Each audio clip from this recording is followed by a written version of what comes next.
My mom called me, she was crying, and she was like, you need to get to the alley right now. I get to the alley, and then I just see tape. I see a white sheet, and I'm just like, no.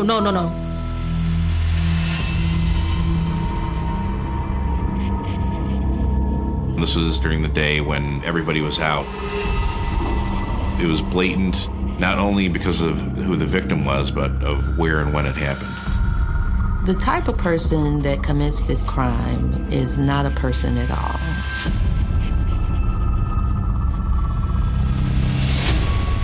They need to get revenge, they need to get retaliation. Somebody's going to pay for this. I'm killing everybody, the mothers, the grandmothers, the kids, and everybody. It's like what you call casualties of war. Definitely the age of this victim would tug at anyone. This was a case that brought the city to its knees. If you had a soul, it brought you to your knees.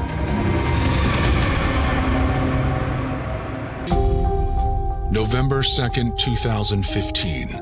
It's 4:15 p.m. on a Monday. School has just let out, and Chicago's Gresham neighborhood is teeming with youthful energy. You go in, you say hi to your family, and you're doing your best to get right back out the house so you can go play with your friends. The kids and maybe at the park or in front of the house playing. The Gresham neighborhood was a neighborhood that is closely connected. Everybody knows everybody. We still are under that be back in before the street lights come home type feel. There was an early dismissal on that day from the school nearby. So there was a lot of children and teens in the park over there at Dawes Park at 80th and Damon. And then the neighbors heard shots ring out. They heard some gunshots. Eyewitnesses then discovered a child had been shot across from a park in an alley. Calls pour in to 911. Within minutes, the Chicago Police Department is on the scene. He was shot all in the front, I believe 4 times. And I believe one of his hands suffered a gunshot wound.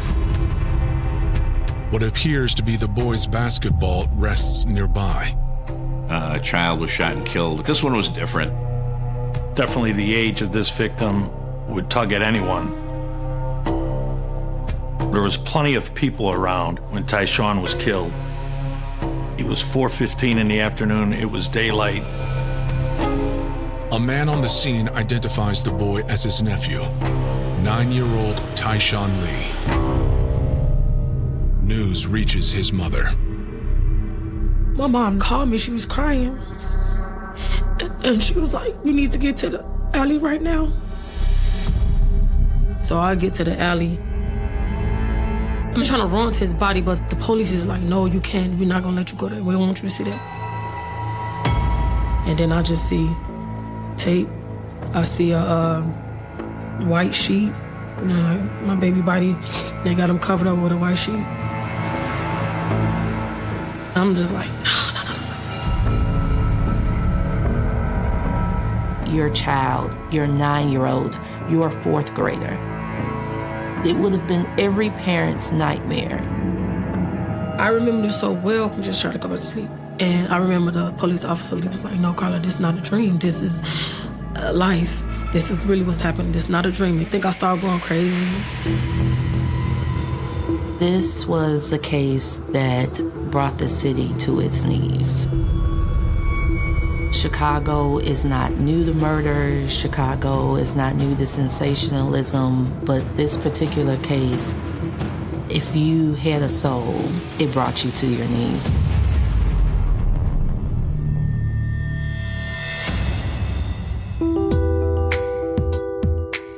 For Tyshawn's parents, Carla Lee and Pierre Stokes, having a family was never part of the plan.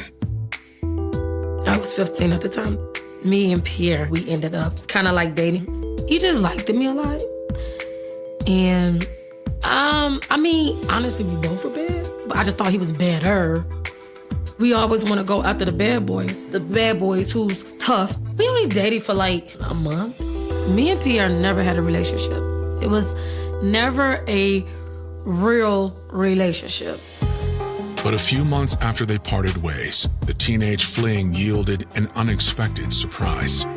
I was sleeping a lot, and my mom noticed, she said I started gaining weight a little bit. And I picked up a pregnancy test, found out that it was positive. My mom said she's gonna have this baby, she's gonna raise this baby, and we'll be here to help her. I was scared because I don't know how to raise a kid. I'm just a kid myself. So I was very afraid. I didn't know how I was gonna take care of him. Well, when Carla got pregnant, I used to always put my head down on her and Tyshawn would just kick and kick. I was excited because I love kids. So, first baby in the family. So everybody was excited. On January 23rd, 2006, Carla gave birth to Tyshawn. I was scared because when I finally got him out, he was silent.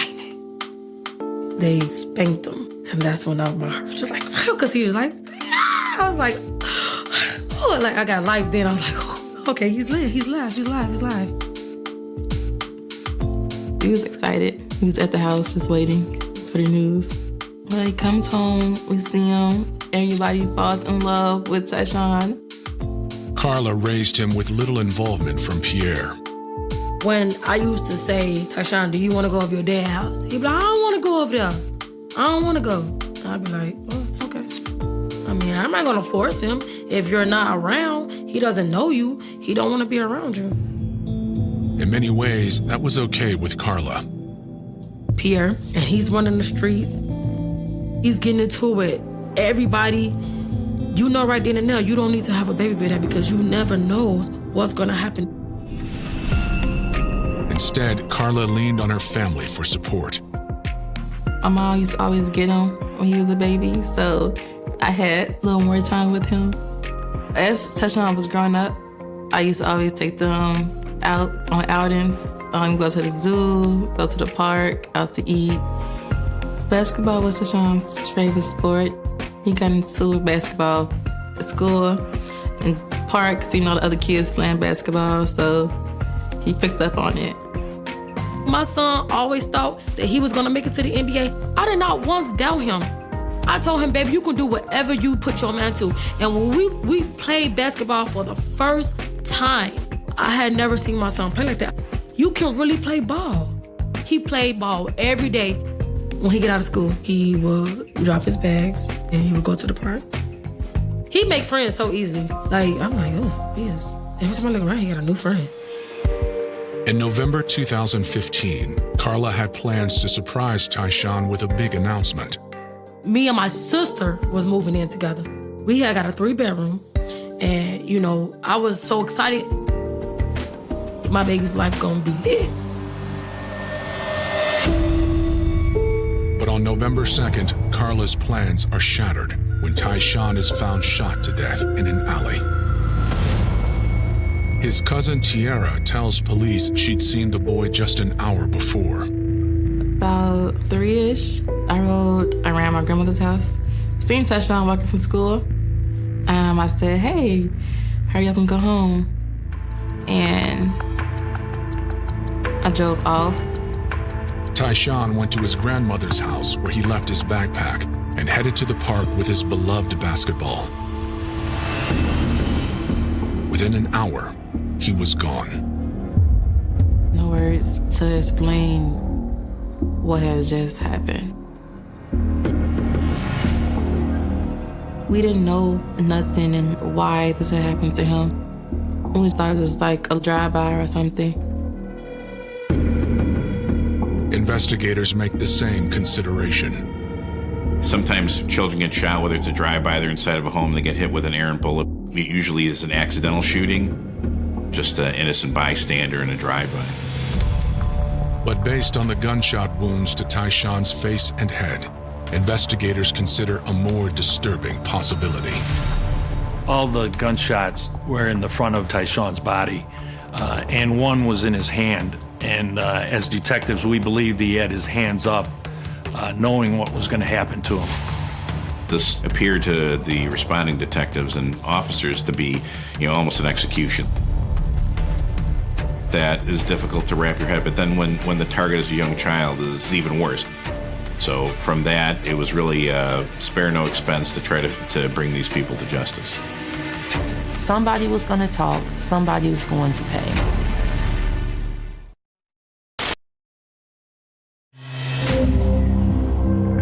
In November 2015, detectives with the Chicago Police Department are investigating the shocking death of 9-year-old Tyshawn Lee, who was shot in an alley near the park where he played basketball after school.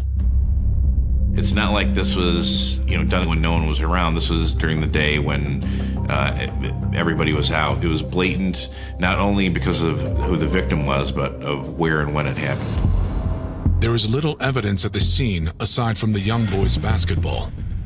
Investigators collect it as evidence.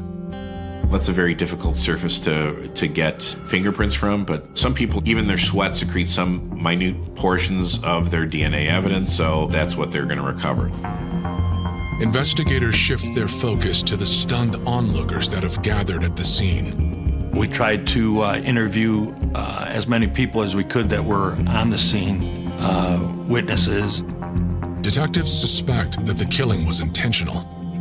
Witness accounts support this chilling theory. What the eyewitnesses said is a black vehicle pulled up. Some people exited the vehicle, walked with that child into the alley, and they heard some gunshots, and then the people from that vehicle got back into the vehicle and then drove away.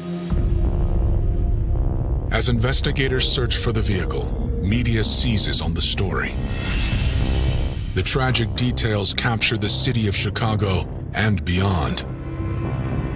This particular crime transcended the boundaries of the city, of the metro area, of the suburbs, mainly due to the cold-heartedness and the age of the victim. I'm seeing news and blogs, Instagram. I see everyone reposting them, talking about the situation. When he first got killed, it was all over the news and everything. Somebody just killed a little baby, that didn't stand a chance. People like, I can't believe this happened, man. How did this happen anyway, right? The Chicago Police Department holds a press conference in the days after the killing. I just rushed and we went out there to the scene, to the press conference, and there were so many people out there just trying to give their support and everything. We need people to speak up. This boy was 9 years old, and he has a mother, and he has a father, and he deserves justice. A representative from a local church steps up to the mic and offers a $5,000 reward for information leading to the killer or killers. Before long, the reward is up to $54,000. So now the streets are abuzz. The streets are talking, people are upset, and now it's pressure on the streets because it's not just a Chicago thing. This has hit nationally. You have celebrities, you have newsrooms across the nation reporting on this crime. Amidst a media uproar and the ongoing investigation, Tyshawn's grieving family plans his funeral. I was like, hey, I'm ready to do this. I need the best funeral that you can give me. And when I got there, she was just like, don't worry about paying for anything. I got you on everything. Tyshawn's casket was very customized. His little 9-year-old body was being pulled by a horse and carriage, and they gave him the send-off that was so deserving yet heartbreaking because no one should be burying their 9-year-old child. It was hard to say goodbye, to let go. It was a very sober, somber, heartbreaking day for the city of Chicago. People came out, flooded the streets, knowing that this was the day that we were finally going to put Tyshawn to rest. The funeral is attended by hundreds, including both local and national celebrities. Nick Cannon came out. To see Nick Cannon, a celebrity, sitting front and center, he was sitting right in front of me. As a nation joins Tyshawn's family in grief, investigators stay focused on finding those responsible for his death.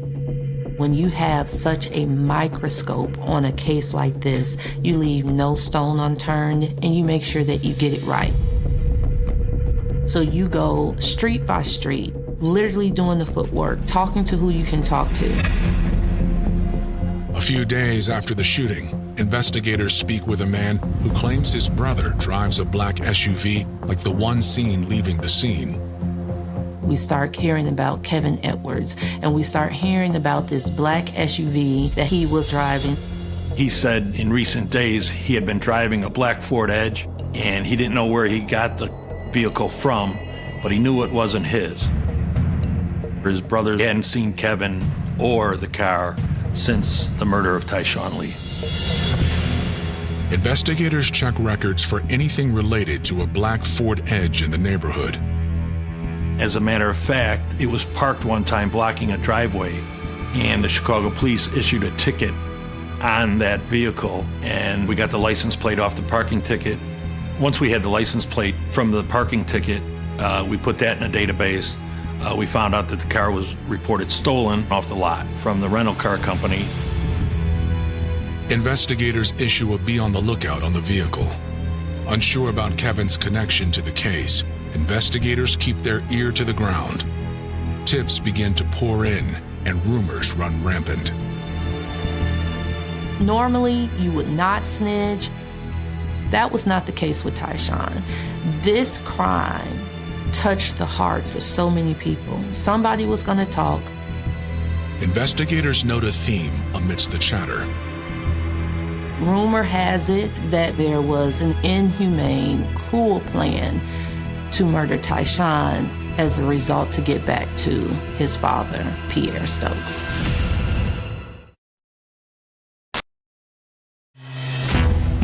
Chicago police are investigating the shooting death of 9-year-old Tyshawn Lee. In the days after his death, tips start coming in and an alarming theme emerges. Tyshawn Lee was murdered because of his father, Pierre Stokes. It was apparent that there was a conflict between the two little rival groups in the Auburn Gresham community. In addition to Kevin Edwards, the tipsters placed 27-year-old Corey Morgan and 21-year-old Dwight Boone Doty at the heart of the feud. A feud that began with another killing just 2 weeks before. We start hearing these names about potential people who was involved. We start hearing about Corey Morgan. It was discovered that Tracy Morgan, who was Corey Morgan's brother, was murdered in mid-October. Tracy had his mother in the car. Tracy was ultimately killed and murdered. The mother was wounded. Corey Morgan believed Pierre Stokes was responsible. Investigators reach out to those close to the three men. We started to interview the families. Some people wanted to cooperate, and as usual, many did not. Those who are willing to talk report that Corey was on a mission in the days following his brother's death. So Corey Morgan was out for retaliation and revenge, not just for the brutal murder of his brother, but for his mom being wounded. At this point, all bets were off, because one thing you don't do is you don't mess with family, and you definitely don't mess with anyone's mom. Corey was telling anyone who would listen that the new rule was no rules. They shot and killed my brother, and they shot my mother. I'm killing everybody, the mothers, the grandmothers, the kids, and everybody. Somebody was going to pay. Which brings us to Pierre Stokes, Tyshawn's father. They wanted to make Pierre suffer. Corey recruited Dwight and Kevin to help him.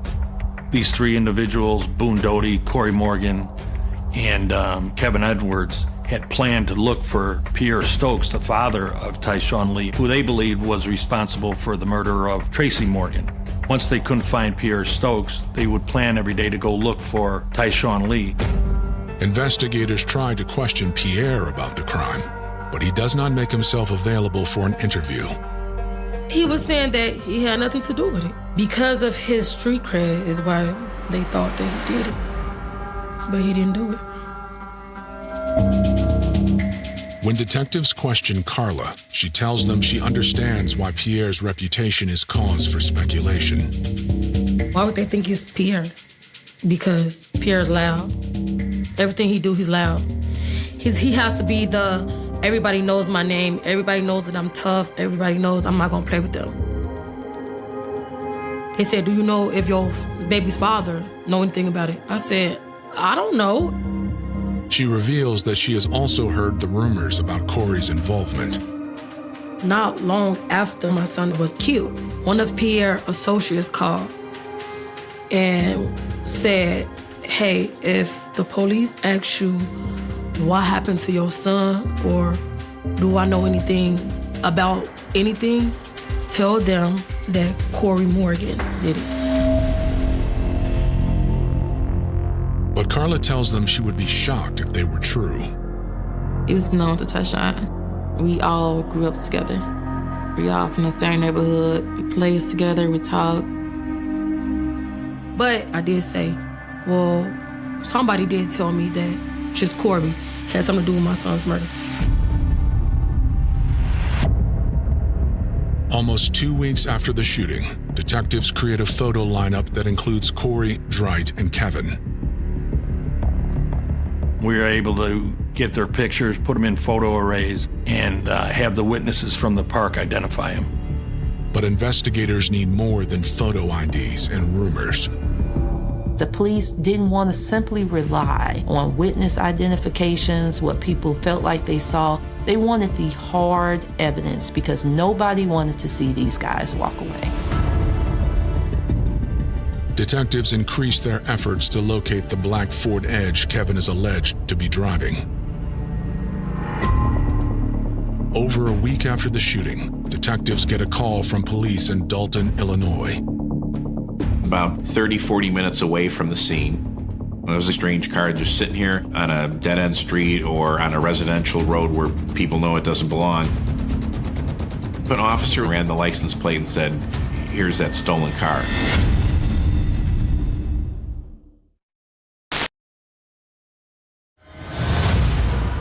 Chicago police are investigating the shooting of 9-year-old Tyshawn Lee. They believe the 3 men responsible fled in a black Ford SUV. Over a week after Tyshawn's death, the vehicle is found just outside the city.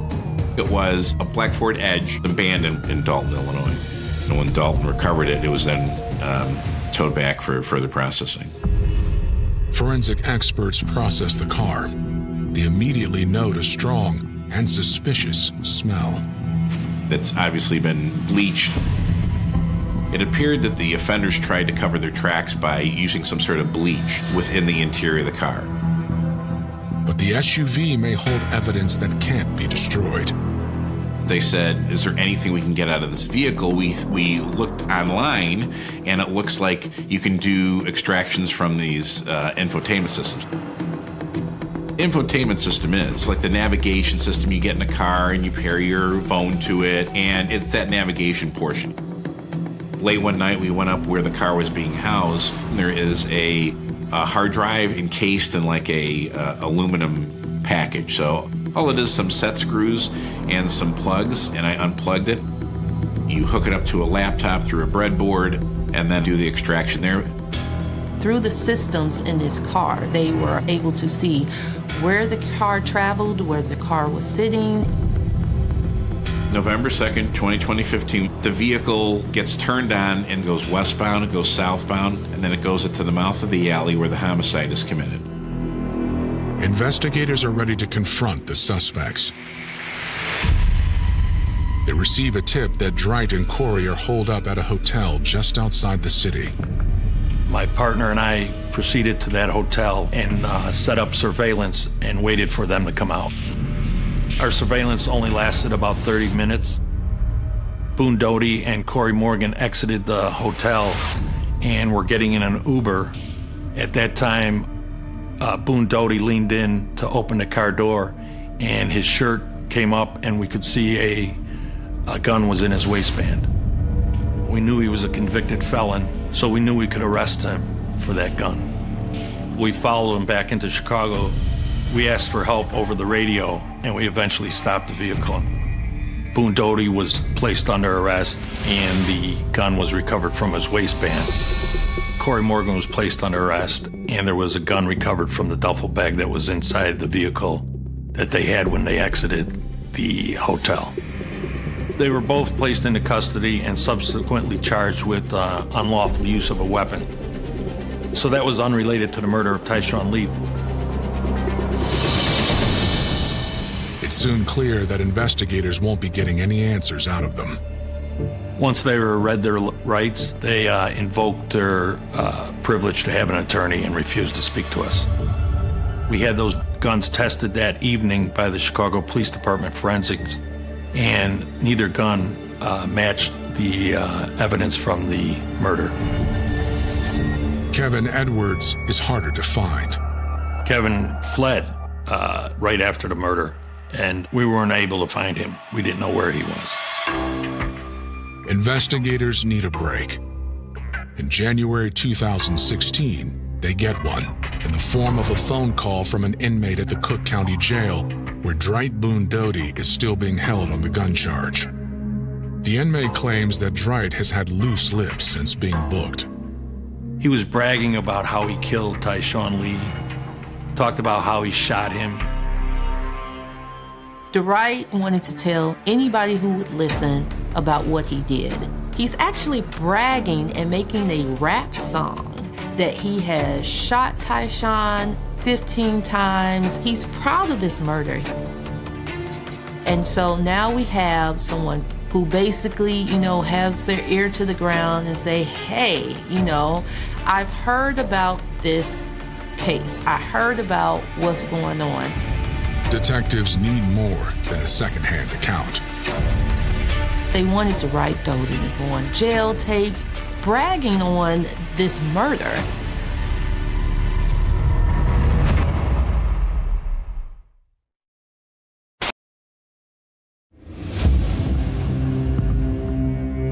Chicago detectives are honing in on the man they believe may have pulled the trigger in the shooting death of 9-year-old Tyshawn Lee. Dwight Boone Doty is being held in the Cook County Jail on unrelated charges, where he is running his mouth to his cellmate about his alleged role in the crime. Dwight Doty is willingly bragging about the crime that they committed. Keep in mind that this is not a crime that you would traditionally brag about. On January 12, 2016, investigators outfit the informant with a wire. They listen in as he engages Dwight in conversation. Dwight was all too happy to give him facts, information. They need to get revenge. They need to get retaliation. Somebody's going to pay for this. Once they couldn't find Pierre Stokes, they would plan every day to go look for Tyshawn Lee. Dwight gives up disturbing details, including how he, Corey, and Kevin spent the days before the shooting watching Tyshawn. November 2nd, 2015, after spending days stalking, watching, preying on this child, this is the day that they decide to make their move. So the men get out the car. They approach him like it's any other day. They see him bouncing the ball. They see him in the essence of his childhood and his innocence, knowing in the back of their mind everything that they were going to do.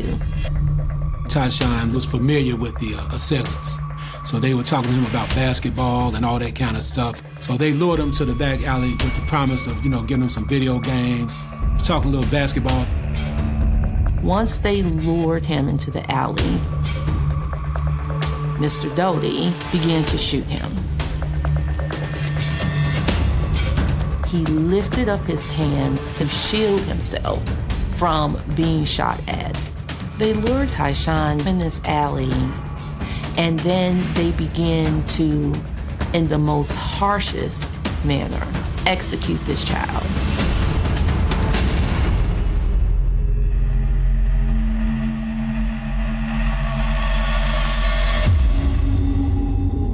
Based on Dwight's recorded statement, investigators have a clear picture as to how Tyshawn's death unfolded. Kevin Edwards was the driver of the vehicle. Boone Doty, he was the shooter. He's the one who assassinated Tyshawn Lee. And Corey Morgan is the one who orchestrated everything. He's the one that put the plan in place. He's the one that put these guys together. He's the one that called the shots to kill Tyshawn Lee.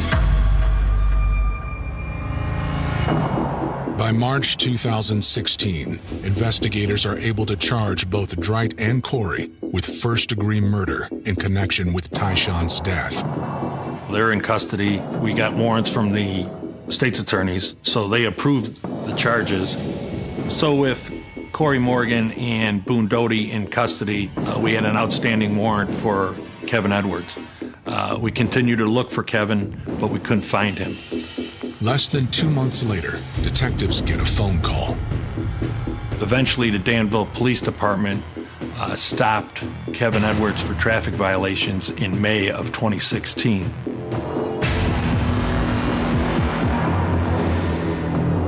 That's when our warrant popped on Kevin Edwards. He was placed into custody. We were notified, and we went down and arrested Kevin Edwards. With Kevin's arrest, the community of Gresham breathes a collective sigh of relief. Almost 6 months after Tyshawn's tragic death, his alleged killers are all behind bars. Yeah, I was happy. I was like, oh my God, yes, they caught them. Oh my God. I was very happy, relieved. You hear about it on breaking news. The Chicago police, well, I salute them, because they was on top of it. They caught him so quick. Prosecutors turn all of their attention to making sure the 3 men stay behind bars. They know the case will not be without challenges. At this point in time, the police, the prosecutors, they didn't actually have the murder weapon. So they had to get everything that they had to build a culmination of evidence. Every murder is important. Every murder shows a life that was taken. And so naturally, the prosecutors and the police officers want to bring the person to justice. But this case was a lot different. There was not just local pressure, there was national pressure to bring these people to justice.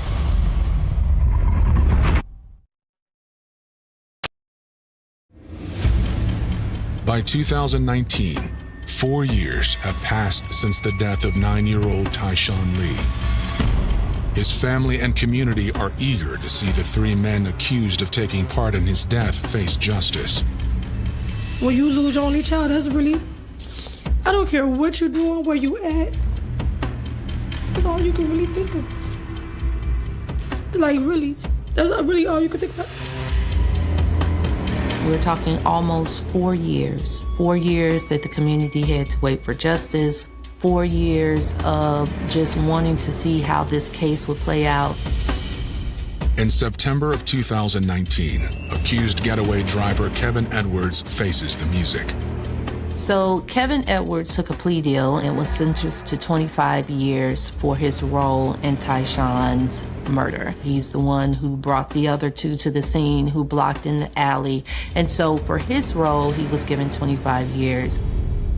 A month later, the case against Corey Morgan and Dwight Boone Doty goes to trial. They're tried in the same courtroom by 2 different juries. The 2 men are quick to turn on each other as their respective defenses attempt to lay blame at the other's feet. Corey Morgan is the mastermind, the godfather, the puppeteer. He's the one pulling all the strings and calling all of the shots. But Corey's attorneys stay focused on the claim that Dwight was the only one who fired a weapon that day. Boone Doty, he was the shooter. He's the one who assassinated Tyshawn Lee. Prosecutors argue that both men bear responsibility for the planning of Tyshawn's death and the act of killing him. They present shocking new evidence that, when first conceived, the evil plot was even more sinister than what actually took place. The plan was to kidnap Tyshawn, to torture Tyshawn, to make Tyshawn beg for his life, to feel everything that they wish that they could inflict it upon the father. This innocent 9-year-old fourth grader. Even without a murder weapon, prosecutors have plenty of evidence to present to the two juries. You have the forensic evidence, you have the technology evidence. Now you have this jailhouse informant who has a person that is willingly bragging about the crime that they committed. Prosecutors also present proof that Dwight handled Tyshawn's most prized possession, the basketball found next to his body. They bleached the interior of the car. They didn't bleach the basketball, and there was mixed DNA, from what I understand, from the victim and from the offender on that ball. As prosecutors wrap up, they once again zero in on the callous, cold-hearted nature of the crime. The type of person that commits this type of crime is not a person at all. The type of person that commits this type of crime is devoid of consciousness, is devoid of a soul, is devoid of checks and balances. This type of person is a person that can do this to a child, go home, go to sleep at night, brag about it, make a song about it, and think it bumps his street cred. That's the type of person you need to be deathly afraid of. As the trial draws to a close, Tyshawn's family, friends, and supporters are all present. But one face is missing: Tyshawn's mother, Carla. The prosecutors actually advised Tyshawn's mom that maybe it would be best if she was not in the courtroom and that she kind of sit that out to kind of preserve what was left of her heart space, her mental health. They don't want me to come because they just feel I won't be able to handle it. Because I don't know where my brain was at. I couldn't really think. I couldn't eat. For most people, trials bring some type of peace, some type of satisfaction. But here, it was reopening a wound that never healed in the first place. In early October, the two trials conclude, and the juries reach verdicts for both men. So now we're here, we're in this courtroom, we're waiting with bated breath. Dwight and Corey are found guilty of first-degree murder. And what the jury ultimately saw was two men sitting there who apparently had no remorse, no second guessing about what they had done.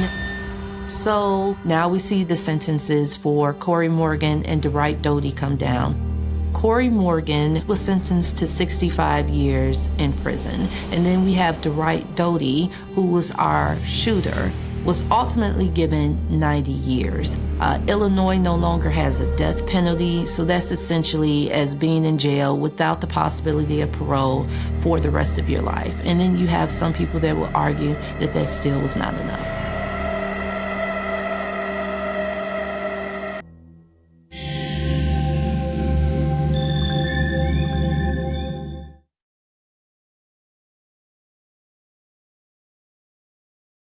On a cold spring morning in March 1946, a quiet stretch of land outside Hamilton, Ontario, became the scene of one of the most horrifying discoveries in Canadian criminal history.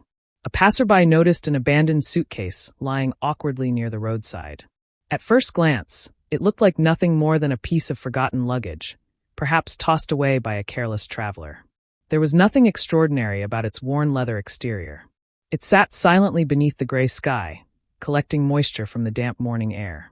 But when curious hands forced the locks open, the ordinary suitcase revealed a nightmare that would haunt an entire nation. Inside was not clothing, valuables, or travel documents. Instead, investigators found the mutilated torso of a man. There were no arms, no legs, no head. Whoever had placed the body inside had gone to extraordinary lengths to conceal the victim's identity. The cuts appeared deliberate, almost methodical, suggesting that whoever committed the crime had taken time rather than acting in panic. Officers at the scene stood in stunned silence as the realization settled over them. This was no ordinary homicide. Someone had not only killed a man, but had carefully dismembered his body before scattering the remains in an apparent attempt to erase his existence. News of the gruesome discovery spread through Hamilton within hours. Newspaper presses worked overtime, printing headlines that seemed almost impossible to believe. Citizens who had lived through the hardships of the Second World War believed they had already witnessed humanity at its worst. Yet this crime felt different. It had invaded the peaceful streets of their own community. Families gathered around breakfast tables reading every new detail, wondering who the victim was and, more terrifyingly, who could commit such an act. Rumors multiplied almost as quickly as the newspaper editions themselves. Some believed organized crime was responsible. Others whispered about revenge, blackmail, or secret affairs. No one imagined that the investigation would eventually expose a scandal far stranger than anyone dared predict. Detectives immediately faced an enormous challenge. Without a head, fingerprints, or obvious identifying features, determining the victim's identity would require painstaking forensic work. Every inch of the torso was examined.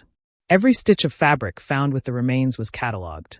Medical examiners estimated the victim had died only days earlier, but beyond that, the body seemed determined to keep its secrets. Investigators searched missing person reports across Ontario, hoping one family somewhere had recently reported a husband, son, or brother who had vanished without explanation. The list grew longer each day, but no immediate match emerged. As officers canvassed neighborhoods and questioned residents, another unsettling realization emerged. Whoever disposed of the suitcase appeared confident. The location had not been chosen randomly. The killer had transported the remains, selected an isolated dumping site, and left without attracting attention. That level of planning suggested someone calm, organized, and frighteningly composed. Detectives began wondering whether they were dealing with a seasoned criminal or an ordinary citizen capable of unimaginable violence behind closed doors. The press quickly gave the investigation a chilling nickname, the torso murder. Those two words alone were enough to capture the nation's imagination. Every new development became front-page news. Reporters followed detectives, interviewed neighbors, and speculated endlessly about possible suspects. The public's fascination grew alongside its fear. Parents warned children not to wander alone. Doors that had once been left unlocked at night were suddenly bolted. People looked differently at strangers and, perhaps even more unsettling, at the familiar faces they saw every day. Behind the headlines, investigators worked around the clock. Search parties combed fields, wooded areas, rivers, and abandoned lots, hoping additional body parts might surface. Every discovery, no matter how insignificant, was carefully documented. Detectives understood that somewhere, hidden beneath layers of deception, lay the story of a human life that had ended with extraordinary brutality. Until they identified the victim, every other question remained unanswered. Then came the first breakthrough. Through painstaking forensic examination and missing person investigations, authorities began believing the torso belonged to John Dick, a local man whose disappearance had recently drawn little attention. Unlike dramatic kidnappings or public confrontations, John had simply vanished. Friends assumed he had traveled. Acquaintances believed he might return at any moment. But now, as investigators pieced together evidence, that assumption began to collapse. John Dick's disappearance immediately shifted attention toward the people closest to him. Every homicide investigator understands one uncomfortable statistical truth. Victims often know the person responsible for their deaths. Detectives quietly started reconstructing John's final days. They examined his relationships, finances, employment, and personal habits. Every interview revealed another fragment of his life. Yet one name surfaced repeatedly, drawing increasing attention with every conversation. His wife, Evelyn Dick. To neighbors, Evelyn was unforgettable. Attractive, stylish, and charismatic, she possessed the kind of confidence that naturally drew attention whenever she entered a room. Some admired her independence. Others considered her mysterious. Opinions differed wildly depending on whom detectives questioned, but one thing became increasingly clear. The marriage between John and Evelyn had not been the happy union many outsiders assumed it to be. At that stage, however, investigators had far more questions than answers. Was Evelyn a grieving widow caught in unimaginable circumstances? Was she another victim of whatever dark force had taken John's life? Or did the elegant young woman, at the center of growing public curiosity, know far more than she admitted? No one yet realized that the suitcase discovered on that lonely roadside was only the beginning. As detectives continued searching for answers, they would uncover secrets buried far deeper than a single murder. Hidden behind the respectable image of post-war Canadian society waited revelations so disturbing that they would shock courtrooms, dominate newspaper headlines for years, and transform the Torso murder into one of the most infamous criminal cases in Canada's history. Hamilton, Ontario, in the 1940s was a city suspended between hardship and hope. The Second World War had recently ended, and thousands of Canadians were trying to rebuild ordinary lives after years of sacrifice and uncertainty. Steel mills roared from sunrise until long after dark, filling the air with smoke that drifted across neighborhoods where working families struggled to create a stable future. Men returned from military service, searching for employment and peace. Women who had stepped into factories during the war were adjusting once again to changing expectations. Despite the economic challenges, there was a growing belief that better days lay ahead. Families bought modest homes, children filled schoolyards with laughter, and communities tried to leave behind the horrors that had dominated the previous decade. Hamilton was known as an industrious city. It was a place where people valued hard work, routine, and reputation. Neighbors watched out for one another. Local churches remained the center of community life. News traveled quickly, and personal scandals rarely stayed private for long. Respectability mattered. Marriage was viewed as a lifelong commitment, and public appearances often carried enormous weight. Behind closed doors, however, many families lived with struggles that outsiders never saw. Financial pressure, personal disappointment, and unhappy relationships remained hidden behind carefully maintained smiles. Into this world stepped a young woman who seemed determined to live by very different rules. Evelyn Dick possessed a beauty that people remembered long after meeting her. Contemporary accounts often described her as glamorous, fashionable, and confident in ways that stood out in conservative post-war Ontario. While many women dressed modestly and embraced quiet domestic lives, Evelyn enjoyed elegant clothing, expensive cosmetics, and the attention that naturally followed her wherever she went. She carried herself with confidence that some admired while others quietly criticized. To certain observers, she appeared sophisticated and modern. To others, she seemed ambitious, unpredictable, and unwilling to accept the limitations society expected women to follow. People who knew Evelyn often struggled to describe her with a single word because she projected different personalities depending on the audience. Around some acquaintances, she appeared cheerful and outgoing. Around others, she seemed distant, calculating, or secretive. Even those closest to her would later admit they never fully understood what she was thinking. She possessed an unusual ability to reveal only the parts of herself she wanted others to see. John Dick, by comparison, appeared almost ordinary. He worked hard, preferred a quieter lifestyle, and lacked the dramatic personality that surrounded his wife. Friends generally described him as dependable and practical rather than exciting. He did not seek attention and seemed content pursuing a stable family life. On paper, their marriage looked perfectly conventional. A young couple beginning adulthood together in a growing Canadian city. Yet those who spent enough time around them occasionally noticed subtle signs that everything was not as harmonious as appearances suggested. The relationship quickly developed a reputation for frequent disagreements. Financial pressures created tension. Their personalities often clashed. Evelyn reportedly desired a more exciting social life than John could provide, while John preferred stability and routine. Small arguments gradually became larger conflicts. Those close to the couple later recalled periods when they appeared affectionate, followed by stretches of obvious distance. Like many troubled marriages, the problems accumulated slowly rather than exploding all at once. As months passed, whispers began circulating among friends and neighbors. Some believed Evelyn was dissatisfied with married life. Others suggested she enjoyed attention from men outside her marriage. Rumors, of course, are not evidence, and Hamilton was a city where gossip often spread faster than facts. Still, investigators would later discover that many people remembered an atmosphere of growing instability surrounding the couple long before John disappeared. The late 1930s and early 1940s also created opportunities for secrets to remain hidden. Communication moved slowly. There were no surveillance cameras documenting daily routines, no mobile phones recording locations, and no digital records preserving every interaction. A person could disappear for days before anyone became seriously concerned. Neighbors noticed unusual behavior, but proving suspicions required patience and physical evidence. Criminal investigations relied heavily upon eyewitnesses, forensic examination, and careful detective work. In many ways, the technology available to investigators was limited, making complicated cases especially difficult to solve. Despite these limitations, experienced detectives understood one timeless principle. Every crime grows from a story that begins long before the moment of violence. Murders rarely emerge from nothing.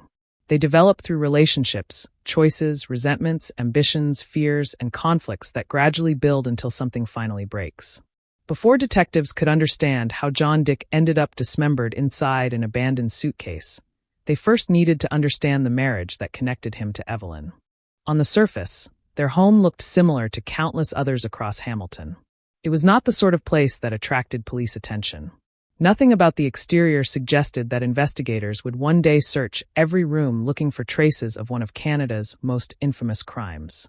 Yet beneath that ordinary appearance lay a relationship growing increasingly unstable, shaped by financial strain, conflicting ambitions, and personal frustrations that outsiders could only partially observe. The end of the war had brought optimism to much of Canada, but inside the Dick household optimism seemed increasingly difficult to find. Arguments reportedly became more frequent. Trust eroded. Each partner appeared to retreat further into separate lives. Friends later struggled to determine exactly when the marriage crossed the line from unhappy to dangerous, because the change happened gradually rather than through one dramatic event. For detectives investigating John's disappearance, understanding those early years became essential. Every conversation with relatives, co-workers, and acquaintances added another piece to the puzzle. Some described Evelyn as charming and affectionate. Others remembered manipulation and emotional distance. John was often portrayed as hardworking, but increasingly overwhelmed. The conflicting accounts painted a complicated portrait rather than a simple story of a happy marriage gone wrong. As investigators reconstructed the couple's history, one conclusion became increasingly difficult to ignore. Whatever had happened between John and Evelyn had not begun in the days immediately before his disappearance. The roots stretched back much further, hidden beneath years of private conflict and carefully maintained appearances. The peaceful streets of Hamilton concealed a marriage unraveling behind closed doors, and before long, that private collapse would erupt into a crime so shocking that it would forever become known simply as the Torso murder. Long before his name became attached to one of Canada's most infamous murder investigations, John Dick was simply another hard-working man trying to build a future in Hamilton. He was not wealthy, influential, or particularly well-known. Friends remembered him as someone who preferred routine over excitement, responsibility over risk, and quiet evenings over crowded parties. He belonged to the generation that believed success came through discipline and perseverance rather than luck. In a city driven by factories and industry, John fit naturally into the rhythm of everyday life. He worked hard, paid his bills, and expected that if he treated people honestly, life would eventually reward him with stability. Those who knew John rarely described him as charismatic. Instead, they spoke about reliability. He arrived when he said he would. He fulfilled obligations without seeking recognition. He was not the kind of man who dominated conversations or became the center of attention at social gatherings.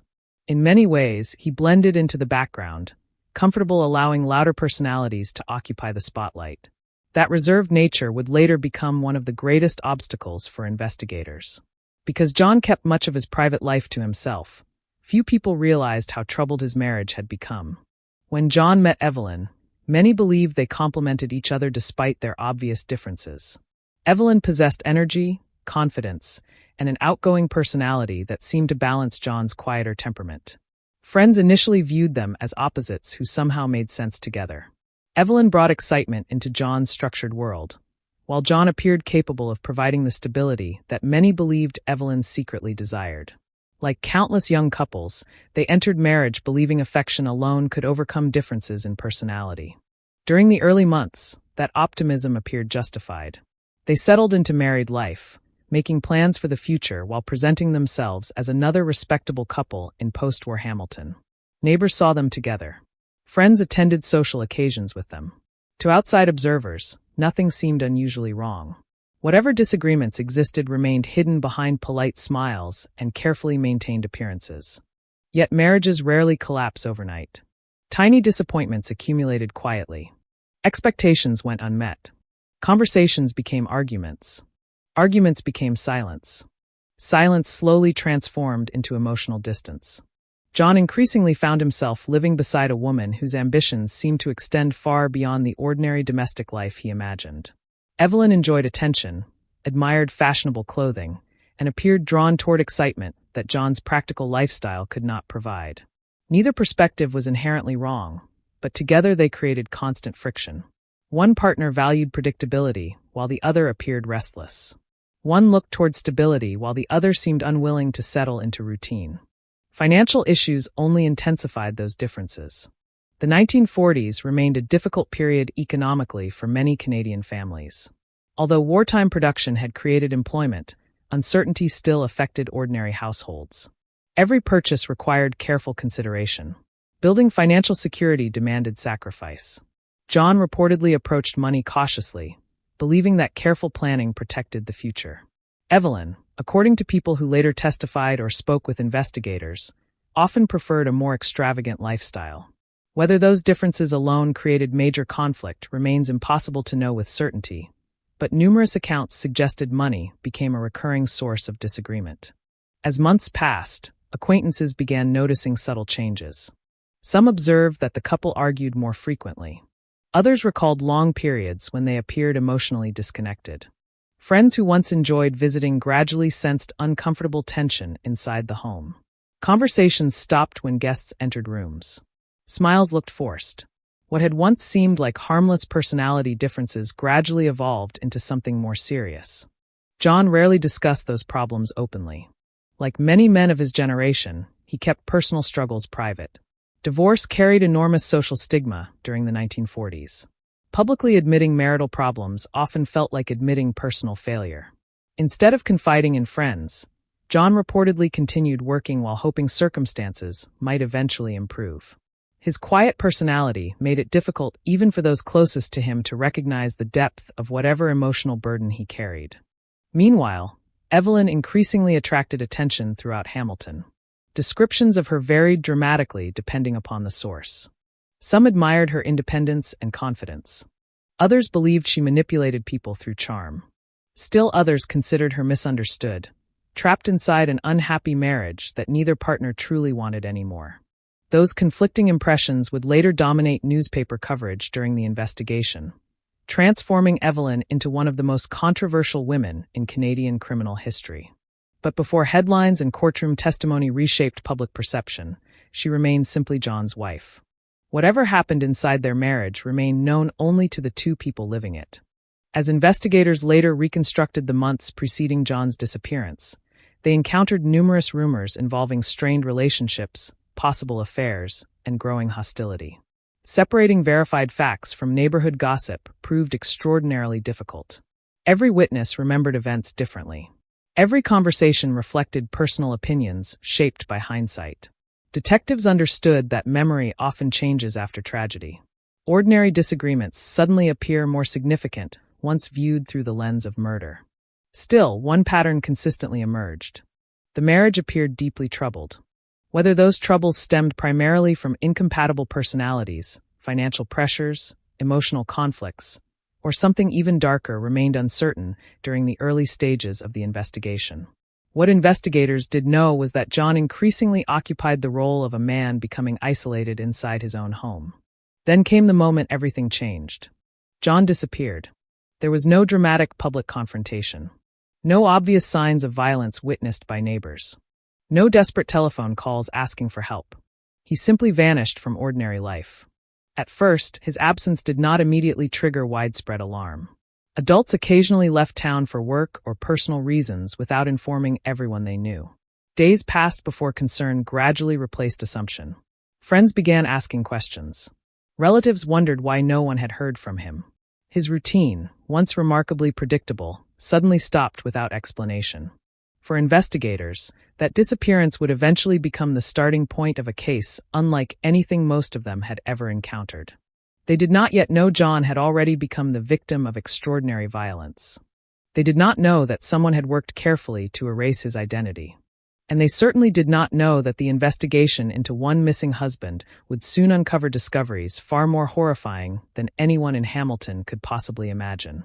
The tragedy surrounding John Dick was only the first chapter in a case that would grow darker with every new piece of evidence investigators uncovered. At first, there was no obvious crime scene. No neighbors reported hearing screams in the middle of the night. No shattered windows suggested a violent struggle. No frantic telephone calls reached the police asking for immediate help. Instead, the event that would later become known as one of Canada's most notorious murders seemed to begin with silence. John Dick simply disappeared, leaving behind unanswered questions that grew heavier with each passing day. In the days following his disappearance, life in Hamilton continued much as it always had. Factory whistles still echoed through the city each morning. Streetcars carried workers across town. Children walked to school beneath rows of aging maple trees. Few people realized that somewhere within the city limits, a brutal crime had already taken place. Whoever was responsible had managed to hide not only the victim, but almost every obvious trace that violence had ever occurred. For detectives, disappearances always presented a difficult puzzle. Adults had the legal right to leave their homes. Some abandoned unhappy marriages. Others sought work elsewhere without informing relatives. Before investigators could treat John's absence as suspicious, they needed evidence suggesting he had not left voluntarily. Initially, that evidence was frustratingly scarce. Friends tried reaching him. Relatives asked questions. Employers wondered why routines had suddenly changed. Every day that passed without contact made the situation more troubling. Then everything changed with the discovery of the suitcase. When investigators examined the mutilated torso found inside, they immediately recognized the extraordinary effort someone had made to conceal the victim's identity. This had not been an impulsive act committed in blind rage. Whoever dismembered the body had taken considerable time. Every major identifying feature had been removed. The head was gone. The hands were missing. The legs had been separated from the torso. The remains had then been carefully packed inside luggage before being transported away from wherever the killing actually occurred. Experienced homicide detectives understood exactly what that suggested. The killer wanted time. Time before the body could be identified.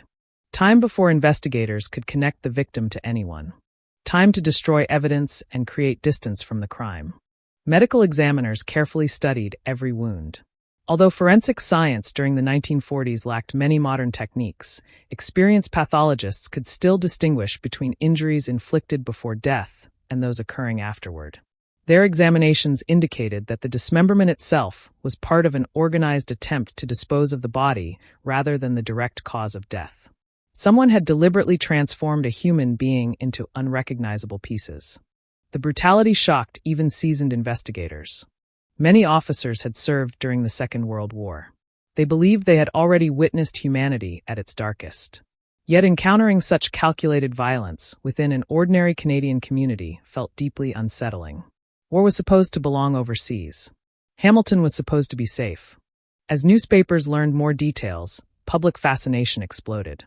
Every edition carried larger headlines. Every rumor became neighborhood conversation. Citizens debated possible motives. Some insisted organized crime must be involved.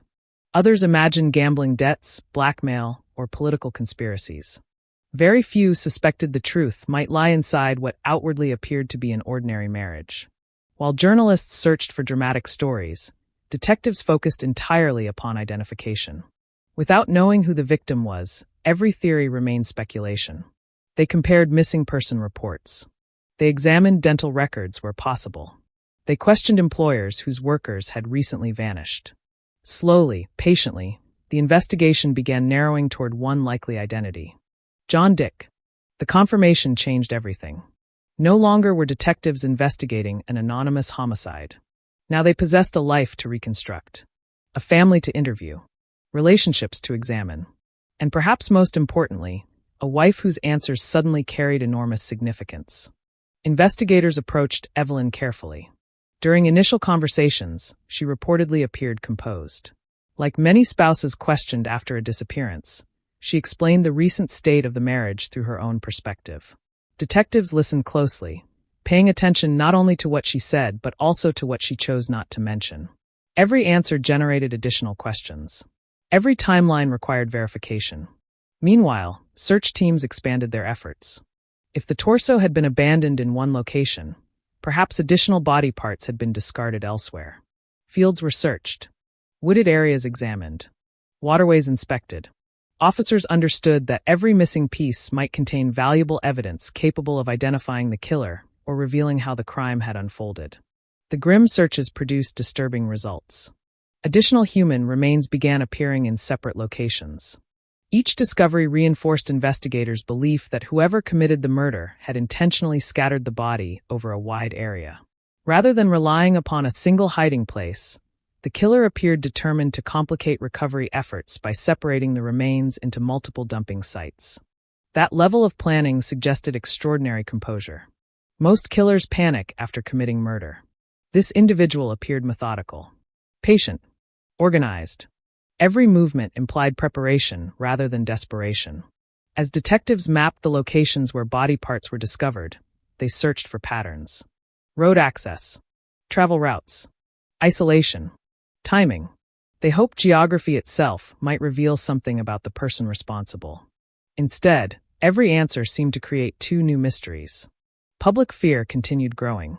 People who had never locked their doors now checked windows before going to bed. Parents warned children against wandering alone. Neighbors reported suspicious strangers with increasing frequency. Police received countless tips, many sincere but ultimately useless. Every anonymous telephone call demanded investigation because no one could risk overlooking the crucial clue that might finally solve the case. Yet behind the growing panic, detectives kept returning to one uncomfortable possibility. Statistics consistently showed that homicide victims frequently knew their killers. John's personal relationships therefore demanded closer examination than any random theory involving strangers. His employment, his finances, his friendships, his marriage. Piece by piece, investigators assembled a portrait of a relationship that had deteriorated long before the murder occurred. Accounts from acquaintances painted conflicting pictures, but almost everyone agreed on one point. The marriage had been troubled. Arguments were not unusual. Emotional distance had grown over time. Whatever affection once existed appeared to have gradually disappeared beneath resentment and conflict. Still, motive alone could never prove guilt. Detectives required evidence. Real evidence. Physical evidence. Evidence capable of surviving courtroom scrutiny. As they continued examining every aspect of John and Evelyn's lives, investigators decided to search locations connected to the couple more thoroughly. What they expected to find remained uncertain. They hoped perhaps for traces explaining John's disappearance. Instead, the investigation was about to uncover discoveries so shocking that even veteran detectives struggled to comprehend them. The suitcase containing John's torso had introduced Canada to a horrifying murder. But it had not revealed the full horror waiting beneath the surface. The darkest chapter of the investigation had not yet begun. Once investigators confirmed that the mutilated torso belonged to John Dick, the entire direction of the case changed. What had begun as an investigation into an unidentified victim became a painstaking effort to reconstruct the final days of a husband whose life had ended in extraordinary violence. Every detective assigned to the case understood that somewhere between John's ordinary routines and the horrifying condition of his remains lay a sequence of events that would explain not only how he died, but why someone had gone to such extreme lengths to erase his identity. Police immediately expanded their search beyond the location where the suitcase had been found. They believed the person responsible had almost certainly transported the remains from another site. That meant at least two crime scenes existed: the place where John had been killed and dismembered, and the various locations where portions of his body had been discarded. The challenge was determining where one ended and the other began. Search teams worked methodically through Hamilton and the surrounding countryside. Officers walked across muddy fields, climbed through dense patches of brush, searched drainage ditches, and examined riverbanks. Every abandoned parcel, every suspicious bundle, every discarded container demanded careful inspection. The work was physically exhausting and emotionally draining. Most officers had never encountered a case requiring them to search not for a missing person, but for missing pieces of one. The discoveries came slowly. First one piece, then another. Each recovery confirmed investigators' worst fears. Whoever committed the murder had intentionally scattered the remains across multiple locations in an effort to delay identification and confuse police. Every additional body part recovered represented another small victory for investigators, but also another reminder of the extraordinary brutality inflicted upon John. Medical examiners carefully documented every finding, attempting to reconstruct exactly how the body had been dismembered and what tools might have been used. Although forensic science during the 1940s lacked DNA analysis and many modern investigative techniques, experienced pathologists could still provide valuable conclusions. The cuts appeared deliberate rather than careless. Whoever performed them had taken time to separate the body systematically. Detectives debated whether the killer possessed medical knowledge, butchering experience, or simply remarkable determination. None of those possibilities offered comfort. Attention soon shifted toward locations connected directly to John and Evelyn Dick. Investigators obtained warrants to examine property associated with the couple. Every room was photographed. Floors, walls, furniture, and household items were inspected with painstaking care. Detectives searched for bloodstains, weapons, clothing, cleaning materials, and anything suggesting violence had occurred inside what outwardly appeared to be an ordinary home. At first glance, nothing seemed dramatically out of place. The house appeared remarkably normal. Too normal. Experienced investigators often become suspicious when crime scenes appear excessively clean. Ordinary homes accumulate clutter, dust, forgotten objects, and signs of daily life. Yet in certain areas, detectives noticed subtle indications that someone had invested considerable effort into cleaning. Floors seemed unusually scrubbed. Certain objects appeared recently moved. Small inconsistencies began attracting attention. Individually, those observations meant very little. Together, they suggested that someone might have attempted to eliminate evidence. As investigators continued processing the property, witnesses also came forward with increasingly important information. Neighbors recalled unusual activity.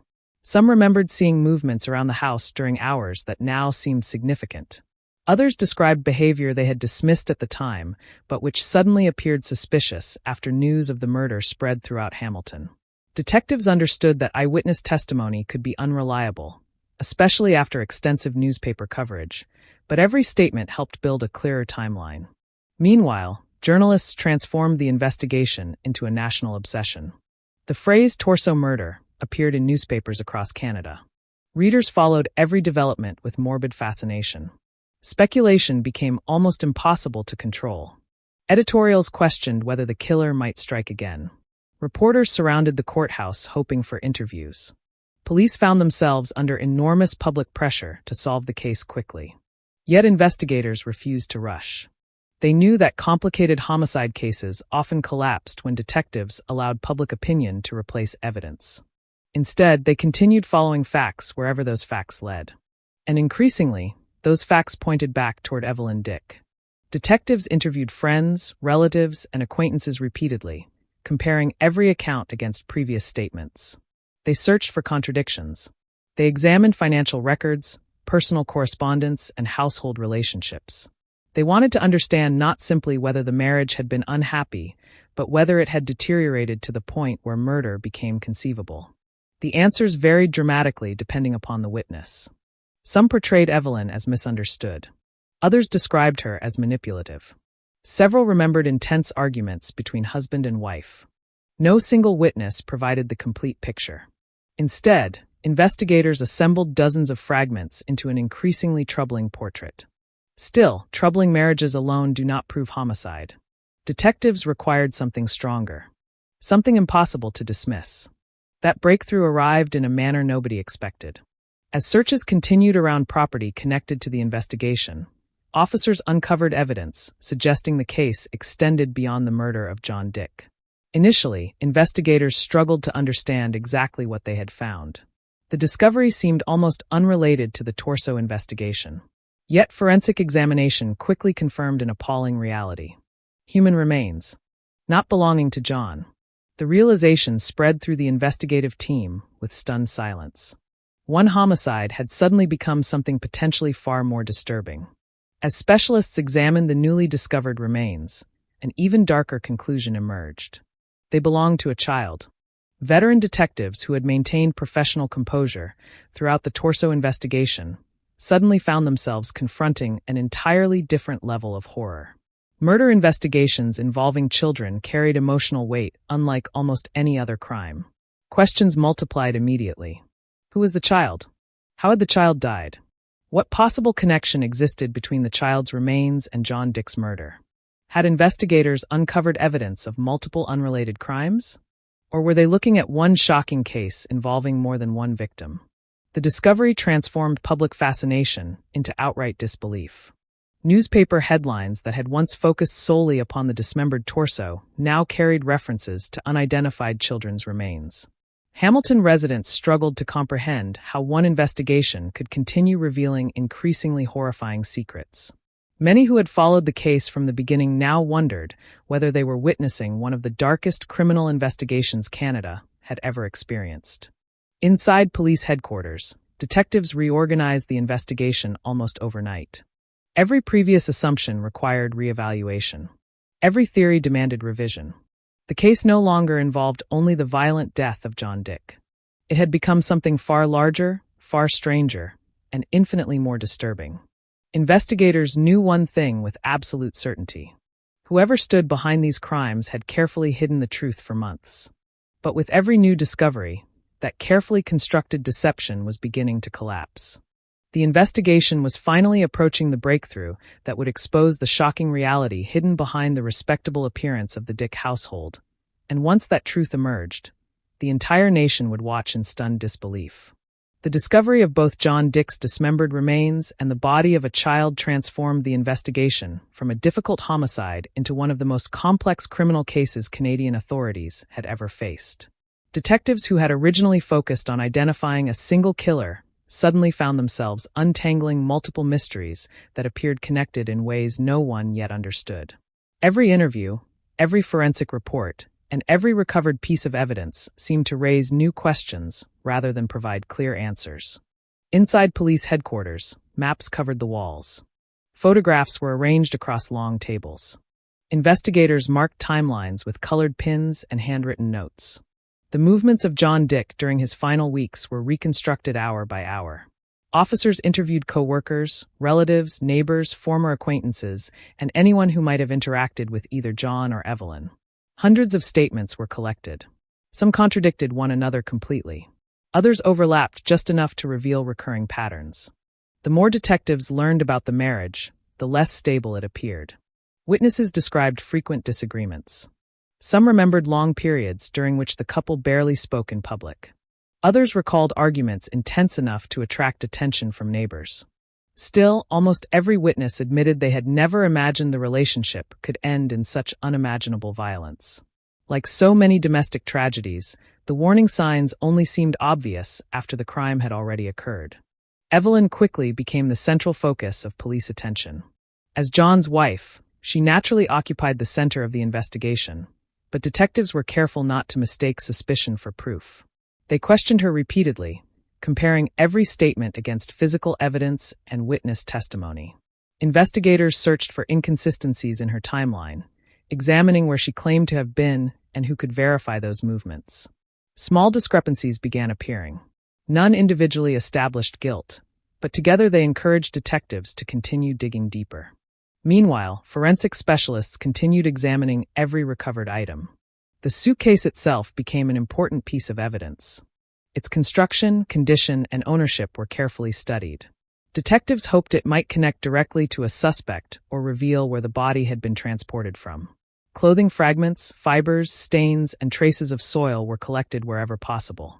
Although forensic technology remained limited compared to modern standards, experienced investigators understood that even the smallest physical detail could become decisive inside a courtroom. The child discovered during the investigation created an entirely separate layer of complexity. Authorities worked desperately to determine the child's identity. Missing child reports were reviewed. Medical examinations attempted to estimate age. Investigators interviewed relatives connected to Evelyn and John, searching for any unexplained pregnancies, disappearances, or family secrets that might explain the horrifying discovery. As details slowly emerged, public fascination turned into national obsession. Newspapers published daily updates. Crowds gathered outside courthouses. Radio broadcasts discussed every rumor. The case no longer belonged only to Hamilton. Canadians across the country followed every development, trying to understand how an apparently ordinary family had become connected to such extraordinary violence. Public opinion, however, often moved faster than evidence. Some newspapers portrayed Evelyn as unquestionably guilty before any trial had begun. Others questioned whether investigators were overlooking another suspect. Defense attorneys criticized sensational reporting, arguing that constant media coverage threatened the possibility of an impartial jury. Detectives ignored the headlines as much as possible. Their responsibility was not satisfying public curiosity, but building a case capable of surviving legal scrutiny. Investigators next turned their attention toward financial records. Money often reveals motives hidden behind emotional conflicts. Bank transactions were examined. Property ownership reviewed. Insurance documents analyzed. Although no single financial discovery explained the murder, detectives believed economic pressures, inheritance questions, and marital disputes all formed part of the broader picture surrounding John Dick's death. They also investigated every person known to have maintained close relationships with Evelyn. Friends, family members, acquaintances, possible romantic interests. Anyone who might have assisted before or after the murder attracted police attention. Officers understood that dismembering and transporting a body required considerable effort. Whether one individual acted alone or received assistance remained an open question throughout much of the investigation. Several leads initially appeared promising. Some witnesses reported suspicious individuals. Others described unusual vehicles seen near relevant locations. Each possibility required careful examination. Most eventually collapsed under closer scrutiny. False leads consumed valuable time, but also helped eliminate alternative explanations, gradually narrowing the investigation back toward its primary suspect. As evidence accumulated, detectives began reconstructing what they believed happened after John's death. The body had likely been dismembered in a controlled environment where the killer could work without interruption. The remains were then packaged and transported in stages. Finally, different portions were abandoned at separate locations in an apparent attempt to delay identification and complicate the investigation. The sequence reflected planning rather than panic. That conclusion deeply influenced investigators. Crimes committed in sudden rage often leave chaotic evidence behind. This case suggested preparation, organization, patience. Every step indicated someone determined not merely to kill, but to erase. Yet despite the careful planning, detectives believed mistakes had inevitably been made. Every criminal leaves something behind. A witness, a receipt, a forgotten object, an inconsistent statement. Investigators simply needed enough pieces to reveal the complete picture. Gradually, interviews with forensic specialists strengthened the prosecution's developing theory. Medical findings aligned with witness accounts. Timelines became increasingly difficult to reconcile with Evelyn's explanations. Physical evidence supported conclusions detectives had previously considered only possibilities. While defense attorneys would later challenge many aspects of the investigation, police grew increasingly confident they possessed sufficient evidence to proceed. The child victim, however, continued haunting everyone involved. Even officers accustomed to violent crime admitted that discovery affected them profoundly. Many investigators later remembered that aspect of the case more vividly than the already horrifying torso murder itself. It reminded everyone that beneath the newspaper headlines stood real human lives destroyed by unimaginable acts of violence. Eventually, prosecutors reached the same conclusion detectives had been approaching for months. The evidence, while largely circumstantial in certain areas, formed a coherent narrative when viewed together.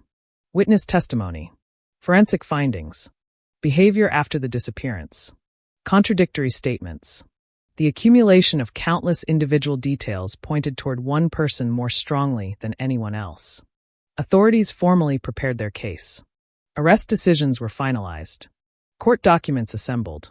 Canada now waited for what promised to become one of the most sensational murder trials in its history.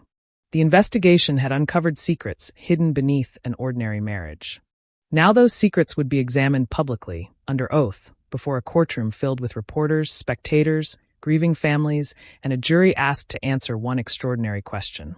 Had Evelyn Dick committed one of the most shocking murders the nation had ever seen? Or was there still another truth waiting to emerge inside the courtroom? After months of painstaking investigative work, detectives reached the moment every homicide investigator hopes for and fears at the same time. The scattered pieces that had once seemed unrelated began fitting together with remarkable precision. Individually, none of the discoveries completely explained what had happened to John Dick. Collectively, however, they formed a picture that became increasingly difficult to ignore. The investigation had finally moved beyond speculation. It was now driven by evidence, timelines, and carefully corroborated witness statements. The turning point did not arrive through a dramatic confession. No anonymous caller suddenly identified the killer. No eyewitness emerged claiming to have watched the murder unfold. Instead, the breakthrough came exactly the way many complicated homicide cases are solved, through persistence. Every interview was revisited. Every timeline was reconstructed again. Every physical exhibit was re-examined. Detectives compared hundreds of details until contradictions that once appeared insignificant suddenly became impossible to dismiss. Investigators became increasingly convinced that the murder had not been an impulsive act committed during a heated argument. The evidence suggested preparation extending well beyond the moment of John's death. The careful dismemberment of the body, the deliberate removal of identifying features, the transportation of the remains, and the selection of multiple dumping locations all demonstrated planning that required time, composure, and determination. That conclusion dramatically altered the prosecution's theory. If the crime had been planned, motive became even more important. Detectives revisited every aspect of the deteriorating marriage between John and Evelyn. Financial disagreements, domestic conflict, personal relationships, and conflicting ambitions were all examined in greater detail. Witnesses who initially believed certain arguments were unimportant suddenly found investigators asking them to repeat conversations word for word. Small details that had seemed meaningless months earlier now helped establish a broader pattern. Some witnesses described Evelyn as increasingly dissatisfied with married life. Others remembered comments suggesting she wanted a different future. Still others recalled growing hostility between husband and wife. None of those observations alone proved murder, but they helped prosecutors explain why investigators believed the relationship had reached a dangerous breaking point. Meanwhile, forensic specialists continued strengthening the physical case. Medical testimony established that John's body had been intentionally dismembered after death. Experts explained how the injuries reflected methodical action rather than uncontrolled rage. The manner in which the remains were concealed suggested someone determined to delay identification for as long as possible. Every expert opinion reinforced the central theory detectives had been developing since the first discovery of the torso. The child victim remained one of the investigation's most disturbing elements. Authorities devoted enormous resources to understanding that tragic discovery. Although public attention often focused upon sensational headlines, investigators recognized that every victim deserved equal determination. The presence of additional human remains demonstrated that the investigation extended beyond a single act of violence. It painted an even darker portrait of events surrounding the Dick household and complicated every legal strategy prosecutors considered. As preparations for trial accelerated, detectives organized thousands of pages of investigative material. Photographs, medical reports, witness interviews, property records, search warrants, evidence logs. Each document had to withstand intense examination by defense attorneys determined to expose weaknesses in the prosecution's case. Investigators understood they faced significant challenges. Unlike many homicide cases, no direct eyewitness could testify to having seen John murdered. No recorded confession existed. The prosecution therefore relied heavily upon circumstantial evidence. Experienced prosecutors knew that circumstantial evidence could be extraordinarily powerful when every individual fact supported the same logical conclusion. Jurors would not be asked to rely upon a single dramatic revelation. Instead, they would be shown hundreds of interconnected facts pointing consistently toward one explanation. Outside the courtroom, public interest reached extraordinary levels. Reporters crowded courthouse entrances every morning. Newspaper artists sketched courtroom scenes for readers across Canada. Ordinary citizens waited in long lines hoping to secure seats inside the gallery. The case had become one of the defining criminal investigations of its generation. Many people who had never before followed legal proceedings suddenly debated forensic evidence, witness credibility, and criminal motive over breakfast tables and factory lunch breaks. For investigators, however, publicity remained secondary. Their focus stayed firmly on ensuring that every conclusion presented in court rested upon verifiable evidence. Lead detectives met repeatedly with prosecutors, rehearsing testimony and anticipating likely defense arguments. Every timeline was challenged internally before ever reaching the jury. Every witness underwent careful preparation. Prosecutors understood that one inconsistency could undermine months of investigative work. The closer the trial approached, the clearer the prosecution's narrative became. John Dick had disappeared.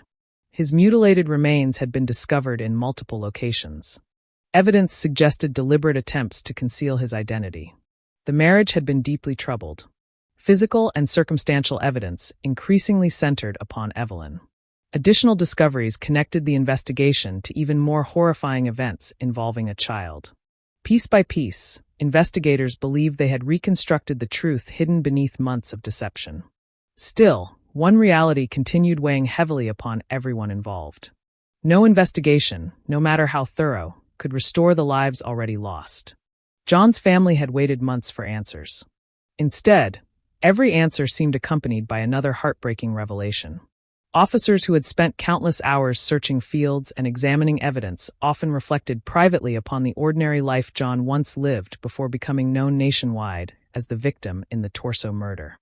Behind every exhibit displayed in court stood a husband whose future had been violently erased. When prosecutors finally announced they were ready to proceed, detectives experienced a mixture of relief and apprehension. The investigation had reached its destination. Now another battle would begin. Inside the courtroom, every piece of evidence would face relentless scrutiny. Every witness would be challenged. Every conclusion questioned. The truth investigators believed they had uncovered would now be tested before judge and jury in one of the most sensational murder trials Canada had ever witnessed. Whether justice would ultimately follow depended not upon headlines or public opinion, but upon 12 jurors carefully weighing every fact presented before them. The investigation had solved its greatest mystery. The courtroom would now decide whether that solution could be proven beyond a reasonable doubt. By the time Evelyn Dick's trial began, the entire country seemed to be watching. Courtrooms had witnessed sensational murder cases before, but few had attracted the level of fascination surrounding what newspapers had already labeled the Torso murder. Long before the first witness took the stand, crowds gathered outside the courthouse hoping to secure one of the limited public seats. Reporters filled every available space with notebooks ready, knowing each testimony would dominate headlines across Canada the following morning. Inside the courtroom, the atmosphere was tense.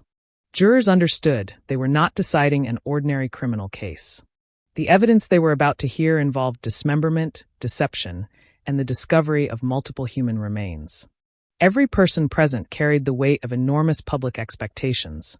But the judge reminded everyone that verdicts would be based only upon evidence presented in court, not newspaper headlines, rumors, or speculation.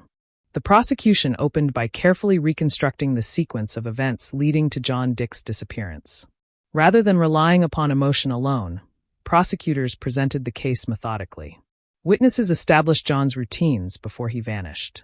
Detectives explained how the unidentified torso had first been discovered. Medical experts described the condition of the remains and the deliberate efforts made to prevent identification.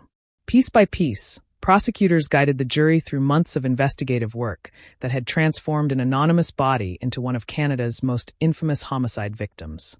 Forensic testimony became central to the trial. Medical examiners explained how the injuries demonstrated intentional dismemberment after death. Although scientific techniques available during the 1940s were limited compared to modern standards, experienced pathologists testified confidently about what they had observed. The wounds were systematic rather than random. Whoever had disposed of John's body had invested considerable time attempting to erase his identity and delay police investigation. Detectives followed. They described the painstaking searches that recovered additional remains. They explained why investigators believed the body had been transported and discarded in multiple locations. Maps, photographs, and physical exhibits allowed jurors to visualize the extraordinary effort required to commit and conceal the crime. The prosecution argued that these actions reflected planning, calculation, and a determination to escape responsibility rather than an impulsive act committed in sudden anger. Witnesses from John and Evelyn's personal lives also appeared before the court. Friends discussed the troubled marriage. Relatives described tensions that had developed over time. Acquaintances recounted conversations that prosecutors believed revealed growing conflict between husband and wife. Each testimony added another layer to the narrative prosecutors hoped the jury would accept. While no single witness claimed to have seen the murder occur, together they painted a picture of a relationship deteriorating long before John's disappearance. The defense challenged nearly every conclusion. Attorneys argued that much of the prosecution's case depended upon circumstantial evidence rather than direct proof. They questioned investigative assumptions and suggested that gaps remained within the timeline. Without an eyewitness to the killing or a confession, they insisted the jury should hesitate before concluding guilt beyond a reasonable doubt. Cross-examinations became intense. Defense lawyers scrutinized police procedures. Medical experts faced difficult questions regarding forensic limitations. Witnesses were pressed about memory, bias, and inconsistencies. Every statement offered during months of investigation now received microscopic examination before judge and jury. Despite those challenges, prosecutors maintained that the overall body of evidence pointed consistently toward one conclusion. Individual facts might appear explainable in isolation, they argued, but taken together they formed a coherent and compelling account. John's disappearance, the concealment of his remains, the circumstances surrounding the marriage, and the discoveries made throughout the investigation all supported the same narrative. Then came testimony regarding the child whose remains had also been discovered. The courtroom grew noticeably quieter. Even experienced journalists reportedly lowered their pens for moments as investigators described that aspect of the case. The emotional impact extended far beyond legal strategy. It reminded everyone that this investigation had uncovered suffering reaching beyond a single victim. Although legal issues surrounding the child were addressed separately, the horrifying discovery reinforced the broader picture of secrecy and violence surrounding the case. As closing arguments approached, both sides summarized months of testimony. The prosecution urged jurors to consider the overwhelming accumulation of evidence rather than searching for one dramatic moment proving guilt. Murder investigations rarely resemble fictional detective stories, prosecutors explained. Justice often depends upon numerous independent facts reinforcing one another until no reasonable alternative explanation remains. The defense responded by emphasizing doubt. They reminded jurors that suspicion alone could never justify conviction. They argued investigators had interpreted ambiguous evidence through the lens of preconceived assumptions and encouraged the jury to remain cautious before delivering a verdict carrying life-altering consequences. After lengthy deliberations, the jurors returned to the courtroom. Every spectator rose as they entered. The silence felt almost unbearable. Months of investigation, weeks of testimony, and countless hours of legal argument had all led to this single moment. The verdict was read. Evelyn Dick was found guilty in connection with the murder of John Dick. The courtroom reacted immediately. Some observers expressed visible relief. Others remained motionless, absorbing the magnitude of what had just occurred. For John's family, no verdict could restore the husband and father they had lost, but the decision represented official recognition that his death had not been forgotten or ignored. After months of horrifying discoveries, the justice system had finally reached a conclusion. Sentencing followed. The punishment reflected both the extraordinary brutality of the crime and the calculated efforts undertaken to conceal it. Newspapers across Canada devoted front pages to the verdict. Editorials described the trial as one of the most shocking criminal proceedings in Canadian history. The phrase torso murder became permanently associated with Evelyn Dick's name, ensuring the case would remain part of the country's criminal history for generations. Yet legal proceedings did not end there. Appeals, additional hearings, and continued legal debates followed over the years, reflecting the complexity of the evidence and the unusual nature of the investigation. Certain convictions connected to other aspects of the broader case would later be challenged, creating continuing discussion among legal historians about the precise outcome of every charge. Nevertheless, the murder of John Dick remained one of the defining criminal cases of the era. For detectives who had spent months searching fields, examining evidence, and reconstructing impossible timelines, the verdict marked the end of an exhausting investigation. They had begun with nothing more than an unidentified torso inside a suitcase. They had ended by exposing a crime that shocked an entire nation. Justice, imperfect though it could sometimes be, had finally spoken. Long after the courtroom emptied and the newspaper headlines faded from front pages, the story of the Torso murder continued to cast a long shadow across Canada. For many people who had followed the investigation from the beginning, the verdict provided legal closure, but it could never erase the disturbing images left behind by the case. It was not simply another homicide. It became a symbol of how violence could exist behind the ordinary appearance of everyday life, hidden until a single horrifying discovery forced an entire nation to confront it. For John Dick's family, justice could never replace loss. Every birthday arrived without him. Every family gathering carried an empty space. The legal process had answered the question of responsibility, but it could never answer the question that haunted so many survivors after violent crime. Why? Friends remembered John not as the victim described in sensational newspaper articles, but as a quiet man whose future ended with unimaginable cruelty. Those who had known him before the headlines struggled to reconcile the ordinary husband they remembered with the gruesome details that came to define his name in Canadian history. The investigators also carried the case with them. Veteran detectives often speak about certain investigations that never completely leave them, regardless of how many years pass afterward. The Torso murder became one of those cases. Officers who participated in the searches rarely forgot the long days spent combing fields and riverbanks, hoping each new discovery would bring answers while fearing exactly what they might find. Every recovered piece of evidence represented progress toward justice, yet each discovery also reminded them of the extraordinary brutality involved. For forensic investigators, the case demonstrated both the limitations and the remarkable strengths of criminal investigation during the 1940s. They worked without DNA testing, without computerized databases, without modern digital technology. Instead, the investigation depended upon patient observation, detailed documentation, witness interviews, and relentless persistence. Looking back decades later, legal historians frequently point to the case as an example of how determined investigative work could overcome significant scientific limitations. The trial itself became part of Canadian legal history. Law schools, criminologists, and historians would later study the proceedings, examining how prosecutors constructed a compelling case using largely circumstantial evidence.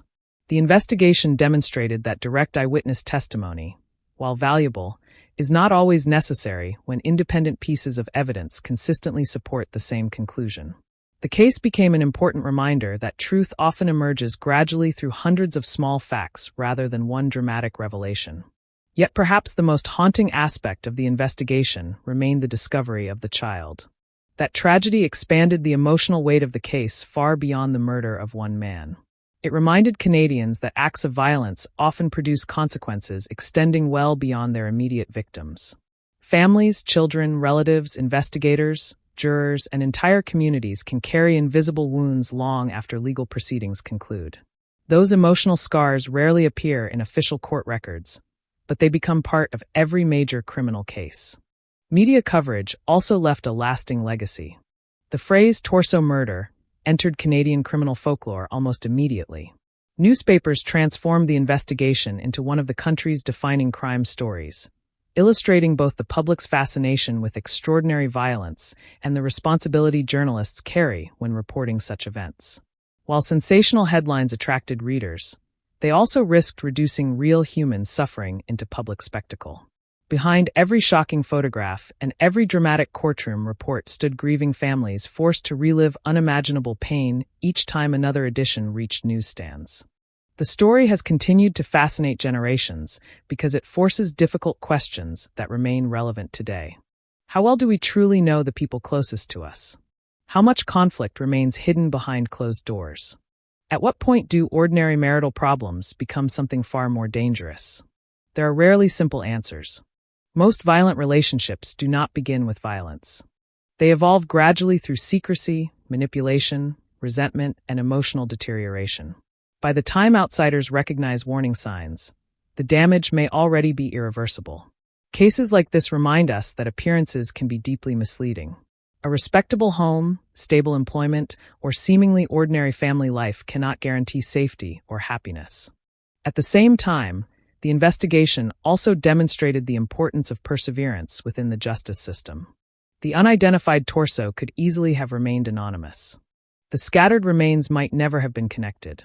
The deliberate attempts to destroy evidence could have succeeded.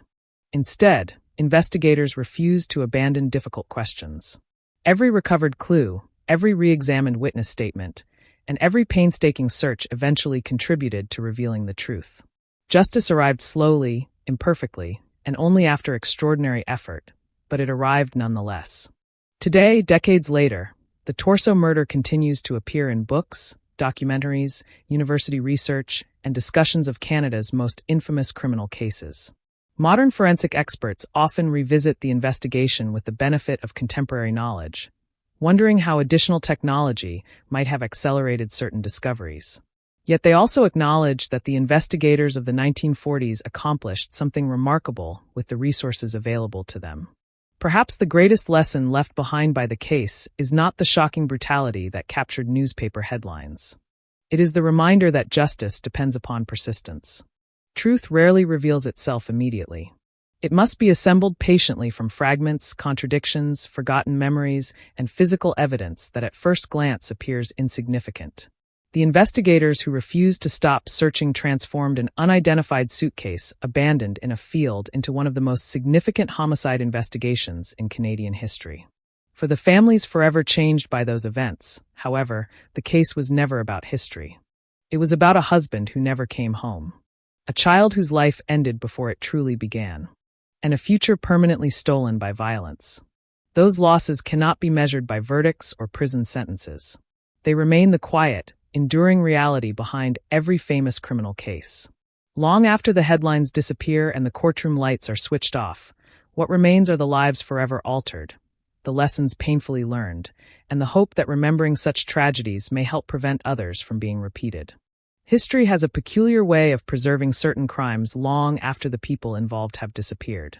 Thousands of murders have taken place across Canada, yet only a handful remain instantly recognizable generations later. The torso murder is one of them. Decades after the courtroom doors closed and the newspaper presses stopped rolling, the name Evelyn Dick still evokes one of the country's most disturbing criminal mysteries. The case has survived not because of sensational headlines alone, but because it forced Canadians to confront uncomfortable truths about violence, deception, and the hidden darkness that can exist behind an ordinary suburban life. For many historians, the investigation marked a turning point in Canadian criminal history. Police agencies across the country carefully studied the methods used during the investigation.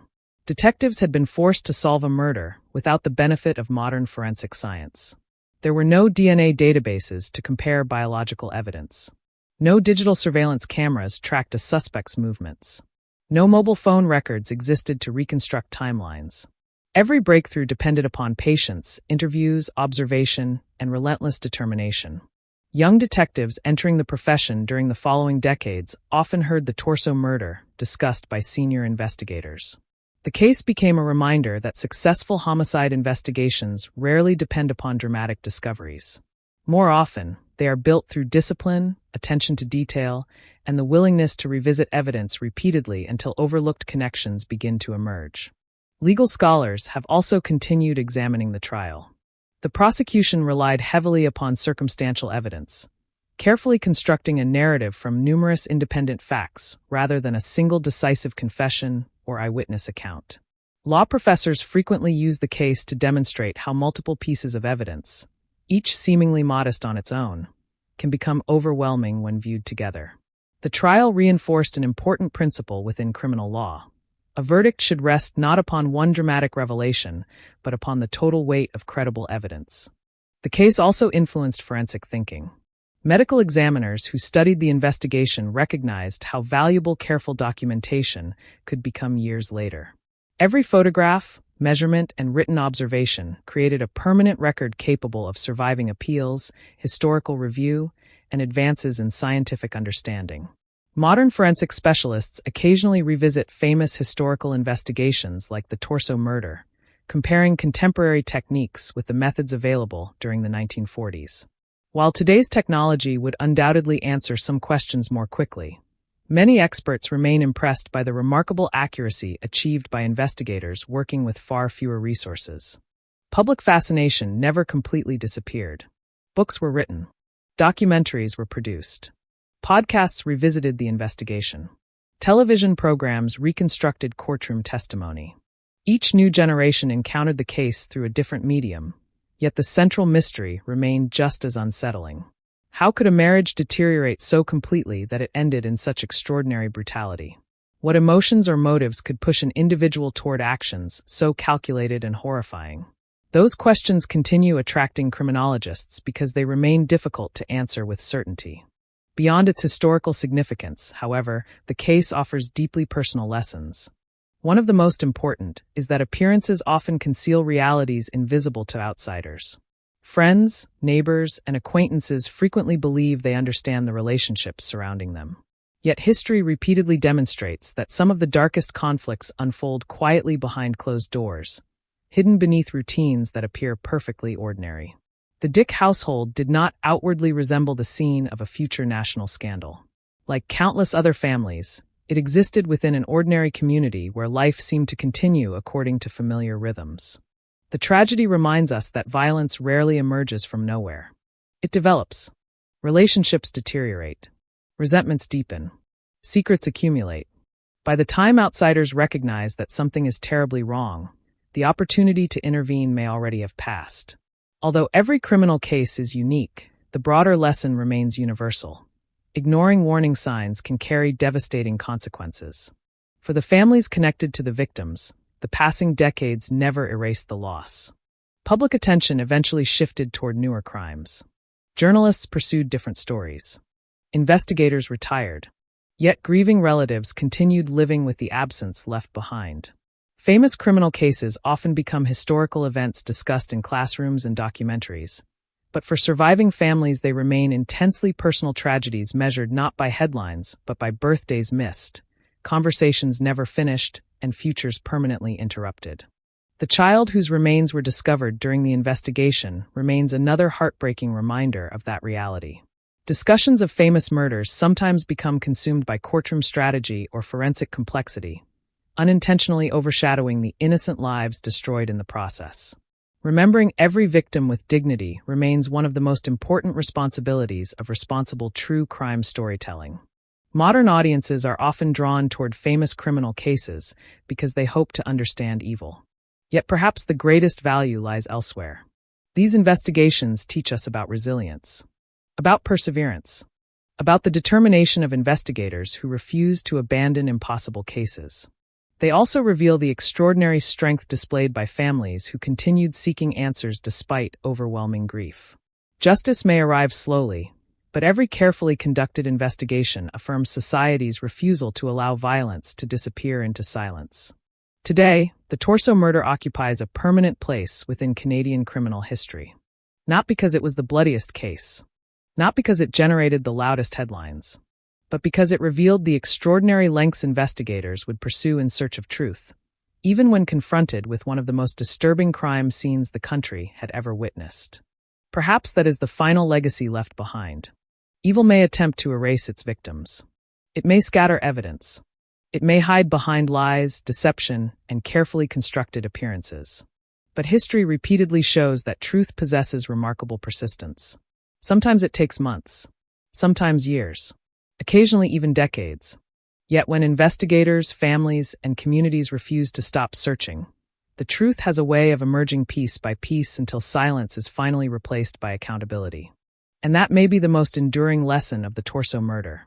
No matter how carefully darkness attempts to hide itself, someone somewhere continues searching for the light. As the decades passed, one truth became increasingly clear. The Torso murder was never just about Evelyn Dick, the courtroom drama, or the shocking newspaper headlines that captivated Canada during the 1940s. Beneath every article, every courtroom sketch, and every historical documentary were real people whose lives ended or changed forever. Long after historians debated evidence and criminologists analyzed motives, the human cost remained the most important part of the story. John Dick has often been remembered first as a victim. But before he became a victim, he was simply a man trying to build a life. He had ambitions. He had routines. He had family members who expected to see him again. He laughed, argued, made plans, worried about ordinary responsibilities, and believed tomorrow would arrive like every other day before it. Murder erased those ordinary moments forever, replacing them with a legacy he never chose. His relatives faced an impossible burden. Instead of mourning privately, they watched the most painful chapter of their lives unfold in newspapers across the country. Every new revelation reopened old wounds. Every courtroom session forced them to hear details no family should ever have to imagine. Even after the verdict, healing remained painfully slow because grief does not end when legal proceedings conclude. The tragedy surrounding the child found during the investigation carried an even deeper sorrow. There are few events more heartbreaking than the loss of a child. The discovery reminded investigators and the public alike that violence often reaches the most vulnerable people. Regardless of the legal complexities surrounding that aspect of the case, an innocent life had been lost. That fact alone ensured the investigation would forever be remembered as more than a sensational homicide. For modern audiences, it can be easy to become fascinated by extraordinary crimes while unintentionally forgetting those who suffered most. True crime stories naturally focus upon investigations, suspects, forensic breakthroughs, and courtroom battles. Yet every responsible retelling must eventually return to the victims themselves. Because they're the reason justice matters. Without them, the investigation becomes merely an intellectual puzzle. With them, it becomes a reminder of why homicide detectives devote countless hours to impossible cases. The officers involved in the investigation understood this better than anyone. Many later reflected that recovering evidence was never simply about solving a mystery. Every piece of evidence represented another opportunity to restore dignity to victims whose lives had been violently taken away. Identifying remains, reconstructing timelines, and presenting evidence in court were all acts of respect as much as acts of investigation. The Torso murder also left an important lesson for future generations. Violence rarely begins with headlines. It often begins quietly. Conflicts remain hidden. Relationships deteriorate behind closed doors. People convince themselves that problems will eventually disappear on their own. History repeatedly demonstrates how dangerous that assumption can become. Communities today continue learning from historical cases like this one. Law enforcement agencies have improved investigative methods. Forensic science has advanced dramatically. Public awareness regarding domestic violence and dangerous relationships has grown stronger than it was during the 1940s.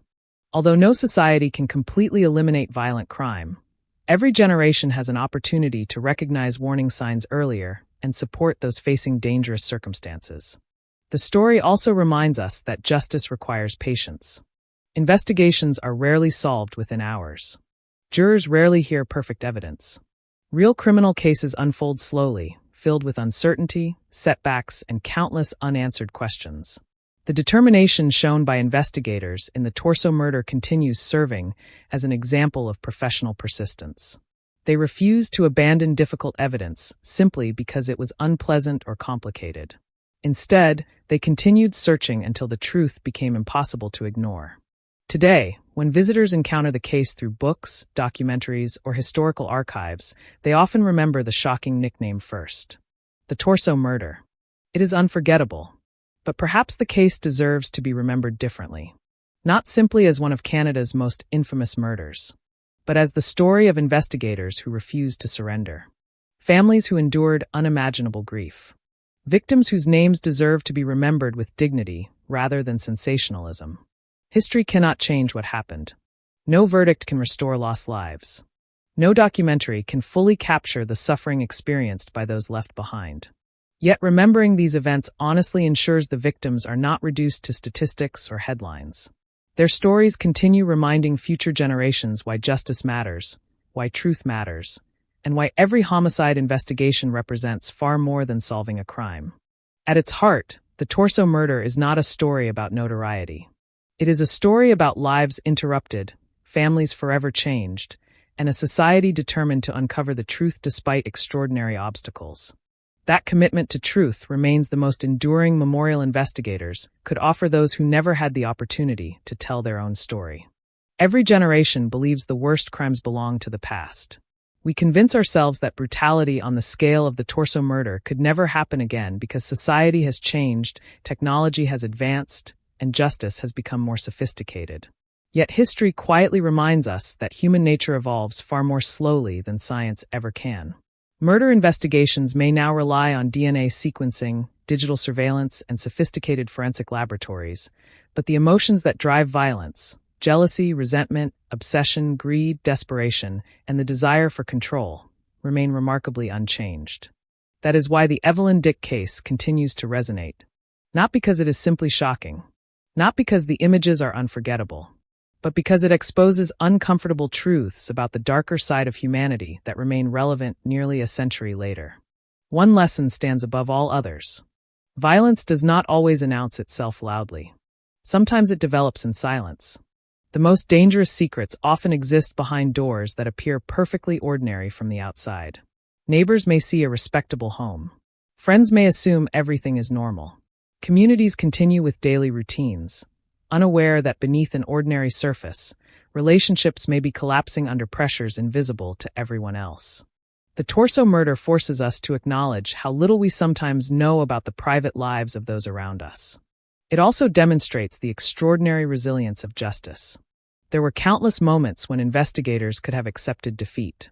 The body had been deliberately dismembered. Evidence had been scattered. Identification seemed almost impossible. Every obstacle appeared carefully designed to prevent police from discovering the truth. Yet investigators continued. They searched longer, questioned more witnesses, re-examined evidence, followed leads others might have dismissed. Justice did not emerge because the case was easy. It emerged because people refused to stop looking. That perseverance remains one of the investigation's greatest achievements. For students of criminal justice, the case represents an enduring reminder that every detail matters. A forgotten receipt, a witness who recalls one unusual conversation, a suitcase abandoned where it does not belong, a seemingly insignificant observation can eventually become the missing piece connecting an entire investigation. Detectives often describe homicide work as assembling a puzzle without knowing how many pieces exist or what the completed picture should resemble. The Torso murder illustrated that reality with remarkable clarity. The case also transformed public understanding of forensic investigation. During the 1940s, many Canadians had little appreciation for the painstaking scientific work required to identify victims and reconstruct violent crimes. Newspaper coverage of the investigation introduced readers to forensic pathology, crime scene reconstruction, and investigative techniques that would continue evolving throughout the 20th century. In many ways, the case helped shape public expectations regarding how homicide investigations should be conducted. Yet perhaps the greatest lesson has nothing to do with science or criminal law. It concerns memory. History often remembers criminals because their actions are sensational. Victims, by contrast, are sometimes reduced to footnotes. Responsible storytelling must resist that tendency. John Dick deserves to be remembered as more than a body discovered inside a suitcase. He was a human being whose future ended violently.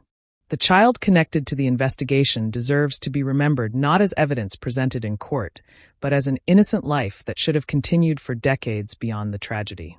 The investigators deserve recognition not because they solved a famous case, but because they treated every victim with dignity throughout one of the most disturbing investigations Canada had ever experienced. As decades become generations, famous criminal cases inevitably become historical narratives. People study them through documentaries, podcasts, books, and university lectures. The emotional distance grows. But one responsibility never changes. We must remember that these were never fictional stories. Real families grieved. Real detectives sacrificed countless hours pursuing justice. Real communities struggled to understand how such violence could occur among them. The Torso murder has become part of Canada's criminal history. It will likely remain there for generations still to come. Not because society wishes to celebrate its horror, but because remembering difficult history helps protect the future. Every investigation teaches lessons. Every courtroom contributes to legal progress. Every tragedy encourages society to improve its understanding of violence, evidence, and justice. If there is one final thought worth carrying forward from this remarkable case, it is this. Truth can be delayed. It can be hidden beneath lies. It can be buried beneath fear, deception, and carefully planned attempts to erase it. But truth possesses remarkable endurance. As long as investigators continue asking questions, as long as evidence is examined with integrity, and as long as victims are remembered with dignity rather than forgotten, even the darkest crimes cannot remain hidden forever. That is the lasting legacy of the Torso murder. Not the notoriety, not the headlines, not even the courtroom verdict. Its true legacy is the reminder that justice, though sometimes painfully slow, remains strongest when ordinary people refuse to accept silence where the truth still waits to be found. Years become decades, and decades become history, but some cases never truly disappear. They settle into the collective memory of a nation, resurfacing whenever people ask how ordinary lives can descend into extraordinary violence. The Torso murder remains one of those cases. It is no longer an active investigation, no longer a headline dominating newspapers or courtroom conversations, yet its presence lingers in Canadian criminal history like a shadow that refuses to fade. Walk through archives filled with yellowed newspaper clippings, and the story still commands attention. The headlines are dramatic, the photographs unsettling, and the language reflects a country struggling to comprehend a crime unlike anything many readers had encountered before. Reporters attempted to describe the unimaginable with words that could never fully capture it. Readers stared at those pages over breakfast tables, unable to reconcile the quiet streets of Hamilton with the horrifying discoveries unfolding there. For many Canadians living through the 1940s, the case permanently altered their understanding of crime. Murder had often been imagined as something impulsive, a fight that escalated too far, a robbery that turned deadly, a moment of uncontrollable rage. The Torso murder suggested something different. It suggested planning, deliberation, an effort not merely to kill but to erase. That realization unsettled people because it revealed a level of calculation that felt almost impossible to comprehend. The investigation also demonstrated the importance of patience in the pursuit of justice. Every officer involved understood that rushing toward conclusions could destroy the case. Instead, they built it one careful observation at a time. They documented every recovered item. They questioned witnesses repeatedly. They challenged assumptions. Each small discovery seemed insignificant until placed beside dozens of others. Eventually, those fragments formed a picture too complete to ignore.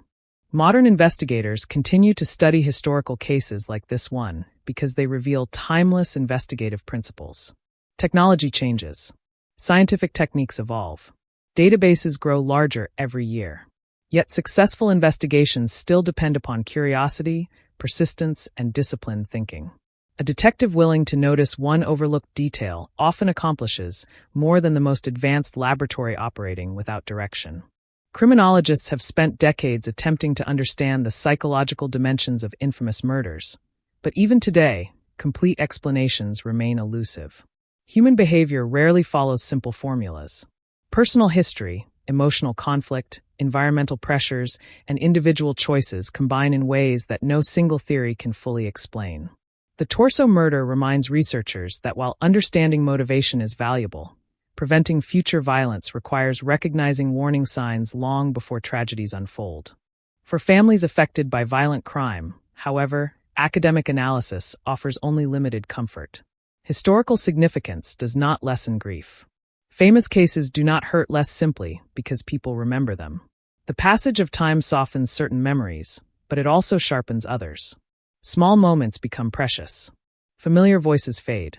Ordinary routines that once seemed insignificant suddenly become irreplaceable. Behind every celebrated criminal investigation lies a family learning how to continue living after unimaginable loss. Perhaps that is why respectful storytelling matters so deeply. True crime should never glorify violence or transform suffering into entertainment detached from reality. Every victim had dreams interrupted. Every family carried burdens invisible to the public. Every investigator spent countless hours pursuing answers not because famous cases bring recognition, but because every victim deserves dignity regardless of how complicated the investigation becomes. Today, younger generations often encounter the Torso murder through documentaries, podcasts, books, or online archives. Many approach it as a historical mystery. Yet beneath the historical distance lies a profoundly human story. It is a story about choices and consequences, about justice pursued despite overwhelming obstacles, about communities forced to confront darkness within their own neighborhoods. Most importantly, it is a reminder that history is never simply about the past. It continues shaping how future generations understand crime, responsibility, and the value of truth. As forensic science continues advancing, some historical investigations gain new answers while others remain surrounded by lingering questions. The Torso murder has largely completed its journey through the legal system, but discussions surrounding the case continue evolving. Historians revisit original documents. Researchers compare investigative methods across different eras. Students examine courtroom strategy. Each generation brings fresh perspectives while honoring the work completed by those who came before. In the end, the lasting power of the Torso murder is not found in its shocking details alone. Its true significance lies in what it reveals about perseverance. Even when evidence was scattered, investigators continued searching. Even when public speculation threatened to overwhelm facts, the justice system demanded proof. Even when violence attempted to erase its victims, their identities and their stories endured. History remembers many names for many different reasons. Some are remembered for remarkable achievements. Others are remembered because their actions left lasting scars. The responsibility of future generations is not to celebrate notorious crimes, but to learn from them. To recognize the warning signs that may prevent future tragedies. To support institutions that pursue justice with integrity. And above all, to remember the victims as people whose lives mattered far beyond the circumstances of their deaths. That may be the final echo left behind by the Torso murder. Long after the courtroom fell silent, long after investigators retired, and long after newspaper ink faded from fragile pages, the search for truth continued speaking across generations. It reminds us that justice is never simply about solving yesterday's crimes. It is about protecting tomorrow's lives, preserving human dignity, and ensuring that even the darkest chapters of history continue illuminating the path forward. Every famous criminal case eventually reaches a point where the evidence has been cataloged, the witnesses have spoken, the verdict has been delivered, and the prison doors have closed behind those held responsible. From a legal perspective, the story is finished. Yet from a human perspective, it never truly ends. The consequences continue unfolding quietly through the lives of those left behind, through the lessons carried into future investigations, and through the memories that refuse to disappear. The Torso murder is one of those stories. It survives not because people are fascinated by violence for its own sake, but because it represents a moment when an entire nation confronted the unimaginable. Canadians living in the 1940s suddenly realized that extraordinary brutality was not something confined to distant cities or foreign countries. It had happened within their own communities, among people who had once appeared completely ordinary. That realization changed public perception forever. People became more aware that appearances can deceive. Respectability, social status, or familiar routines do not always reveal what exists beneath the surface. A quiet neighborhood may hide profound conflict. A seemingly ordinary marriage may conceal tensions invisible to outsiders. While most families never experience such tragedy, history repeatedly reminds us that serious warning signs often remain unnoticed until it is too late. For law enforcement, the case reinforced another enduring principle. Justice is rarely immediate. Complex investigations demand patience, discipline, and resilience. Detectives involved in the Torso murder could not rely upon dramatic confessions or modern forensic technology. Instead, they trusted careful observation and persistent investigation. Every interview mattered. Every recovered object mattered. Every inconsistency deserved another question. That mindset continues defining excellent investigative work today. Technology may accelerate certain processes, but no scientific advancement can replace determination. Behind every successful homicide investigation stand investigators willing to continue searching long after others might have accepted defeat. The courtroom proceedings also left a lasting impression upon Canada's legal system. The trial illustrated the power of circumstantial evidence when carefully assembled and responsibly presented. It demonstrated that justice depends not upon sensational moments, but upon credibility, consistency, and the cumulative weight of facts. Those legal principles remain central to criminal trials many decades later. Yet perhaps the greatest legacy belongs neither to investigators nor attorneys. It belongs to the victims. True crime often risks focusing too heavily upon perpetrators. Their names dominate headlines. Their actions receive endless analysis. Their motives become subjects of books and documentaries. Responsible storytelling requires restoring balance by remembering those whose lives were stolen. John Dick deserves remembrance not because of the manner of his death, but because of the life he lived before violence interrupted it. The innocent child connected to the investigation deserves remembrance not because of courtroom evidence, but because every child deserves the opportunity to grow, dream, and build a future. Their humanity should never be overshadowed by the notoriety surrounding the crime itself. As years continue passing, new generations encounter the torso murder without the emotional immediacy experienced by those who lived through it. To younger audiences, it may appear as another historical case tucked inside the archives of Canadian criminal history. Yet beneath that historical distance lies a timeless lesson. Violence leaves consequences extending far beyond a single day. Families carry grief across generations. Communities remember. Investigators remember. History remembers. Every famous criminal case becomes part of a broader conversation about justice, accountability, and society's ongoing responsibility to protect the vulnerable. The torso murder continues contributing to that conversation because it reminds us how fragile ordinary life can be and how important it is to pursue truth even when the path appears impossible. Perhaps that is why stories like this continue being told. Not to glorify tragedy, not to sensationalize suffering, but to preserve memory, to honor victims, to acknowledge the dedication of those who pursued justice, and to remind every future generation that evil can never be confronted if society chooses to forget its history. When the final courtroom transcript was filed away, when investigators packed their evidence into storage, and when newspaper reporters moved on to other stories, many believed the case had ended. In reality, it had only begun its second life. It became history. It became a lesson. It became a warning. And above all, it became a lasting reminder that while darkness may attempt to erase truth, determined people working together can ensure that justice, memory, and human dignity endure far longer than violence ever will.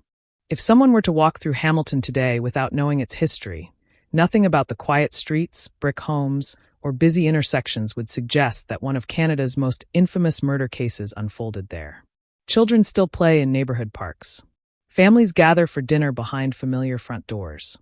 Morning commuters hurry to work without giving a second thought to the decades-old tragedy that forever linked the city to one of the darkest chapters in Canadian criminal history. That is the nature of time. Cities heal. Buildings are renovated. Witnesses grow old. New generations are born with no personal memory of the events that once dominated every newspaper in the country. Yet history never truly disappears. It simply becomes quieter. Somewhere inside libraries, courthouse archives, and museum collections, fragile documents continue preserving every step of the investigation. Detectives' handwritten notes, courtroom transcripts, photographs, forensic reports, and newspaper clippings remain silent witnesses to a crime that once shocked an entire nation. They exist not to satisfy curiosity alone, but to ensure that truth survives long after every eyewitness has passed away. The torso murder has become more than a criminal case. It has become part of Canada's historical identity. When historians compile lists of the country's most significant investigations, this case almost always appears near the top. Not because investigators wanted fame, but because the investigation demonstrated extraordinary professionalism during an era when resources were limited and scientific tools were primitive compared to modern standards. Today's homicide detectives operate in a vastly different world.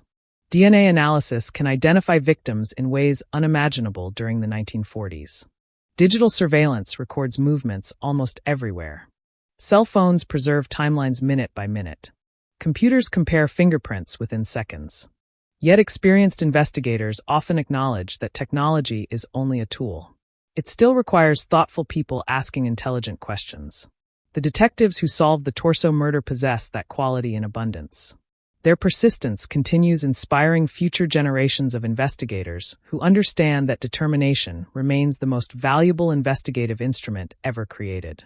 The legal community also continues remembering the case. Students studying criminal law examine how prosecutors constructed their arguments. Future defense attorneys analyze courtroom strategy. Judges occasionally reference historical precedents established during famous trials.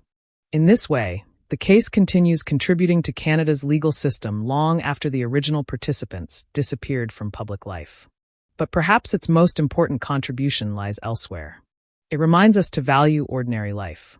When reading famous criminal cases, it becomes easy to focus exclusively upon extraordinary events. The violence, the investigation, the trial, and the verdict dominate every discussion. Yet every victim once lived an entirely ordinary existence before tragedy interrupted it. Morning coffee, family conversations, plans for the weekend. Simple routines repeated thousands of times without recognizing their value. Those quiet moments often disappear from history because they seem insignificant compared to dramatic courtroom testimony. In reality, they matter most. They remind us what was stolen. The greatest tragedy in any homicide is not simply the act of violence itself. It is the future that never arrives. Birthdays never celebrated. Children never raised. Dreams never fulfilled. Conversations that end without warning. Every murder destroys not only a life, but every possibility that life still contained. That perspective transforms how we remember cases like this one. Instead of viewing them solely as mysteries solved or verdicts reached, we begin seeing them as reminders of life's extraordinary fragility. Perhaps that is why responsible true crime continues attracting thoughtful audiences. People do not merely seek shocking stories. They seek understanding. They hope to learn something meaningful about human behavior, justice, resilience, and survival. When presented responsibly, historical investigations become opportunities for reflection rather than sensationalism. The Torso murder offers exactly that opportunity. It teaches patience. It teaches perseverance. It teaches respect for evidence. It teaches the importance of never abandoning victims whose voices have been permanently silenced. Above all, it teaches that justice depends upon ordinary people choosing to do extraordinary work. Detectives refusing to quit. Medical examiners documenting impossible scenes with professionalism. Jurors carefully weighing evidence despite emotional pressure. Families continuing to seek answers despite unimaginable grief. Each played a role in ensuring that truth ultimately prevailed. As this story finally reaches its conclusion, the images that remain should not be those of violence alone. Instead, remember the investigators patiently assembling impossible puzzles. Remember the determination of those who refused to surrender despite overwhelming obstacles. Remember the victims whose lives deserve dignity far beyond the crimes that ended them. History cannot change what happened. No story ever can. But history can ensure that lessons survive. It can remind future generations why justice matters. Why careful investigation matters. Why every victim deserves to be remembered not as evidence, but as a human being whose life carried meaning long before tragedy entered the picture. That is ultimately why the Torso murder continues occupying such an important place in Canadian history.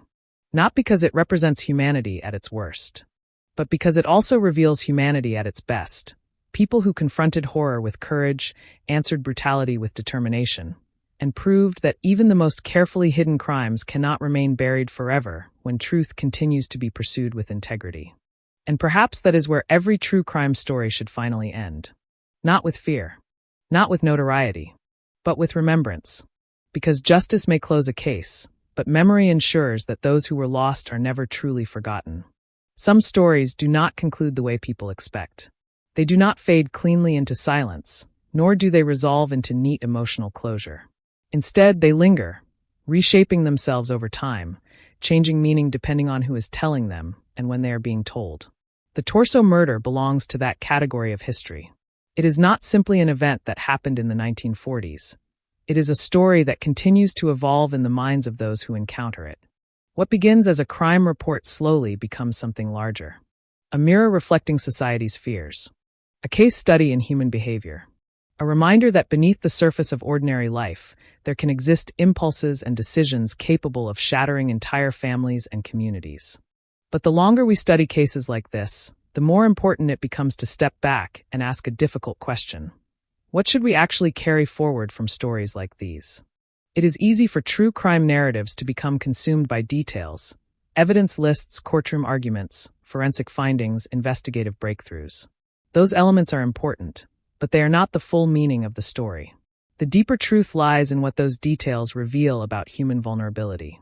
Every investigation begins with disruption. A life that was once stable becomes fractured. A family that once felt secure is suddenly forced into grief. A community that believed itself safe is confronted with uncertainty. And in that disruption, the role of investigators becomes more than procedural. It becomes deeply human. They are not just solving a puzzle. They are trying to restore meaning to chaos. Even when perfection is impossible, even when answers come too late to undo harm, the process itself carries moral weight. The Torso murder, in particular, highlights how fragile justice can appear when confronted with deliberate attempts to obscure truth. Yet it also demonstrates something equally important: that persistence can outlast deception. Even when evidence is scattered, even when identification is difficult, and even when certainty seems out of reach, truth has a way of emerging through collective effort and time. That lesson remains relevant far beyond its historical context. Modern society is constantly confronted with information overload, thousands of stories, headlines, and cases competing for attention. In that environment, it becomes easy for real human suffering to blur into background noise. This is why responsible storytelling matters more than ever. It requires slowing down, resisting sensationalism, and remembering that every case represents real individuals whose lives extended far beyond the moment of tragedy. The victims of violent crime are often remembered only in relation to their deaths. But their identities are not defined by the circumstances that ended their lives. They were people with relationships, habits, ambitions, and daily routines that mattered deeply before violence interrupted them. Preserving that awareness is essential because it restores dignity where it is most often at risk of being lost. There is also a responsibility placed upon audiences. Listening to true crime is not a passive act. It carries an ethical dimension. When we engage with these stories, we are choosing to remember real events that caused real harm. That choice should come with respect for the victims, for the families, and for the emotional weight carried by everyone involved. At its core, the Torso murder is not just about what happened. It is about what remains afterward. The records, the memories, the lessons, the questions that continue to be asked long after the case itself has been closed. And perhaps most importantly, it is about awareness, the understanding that justice is not always immediate, not always perfect, but still essential. It depends on people willing to look closer, to ask harder questions, and to refuse indifference even when answers are difficult to find. As this final reflection closes, there is no need for dramatic resolution or symbolic finality. Some stories should not end with closure that feels too tidy. Instead, they should end with awareness. Awareness that history is built from real lives. Awareness that truth requires effort to uncover. Awareness that remembering is itself a form of respect. An awareness that behind every infamous case, there is always a human cost that should never be forgotten. The Torso murder remains part of history. But more importantly, it remains part of memory. And memory, when treated with care, ensures that even the darkest chapters continue to serve a purpose, helping future generations understand not only what happened, but why it must never be ignored.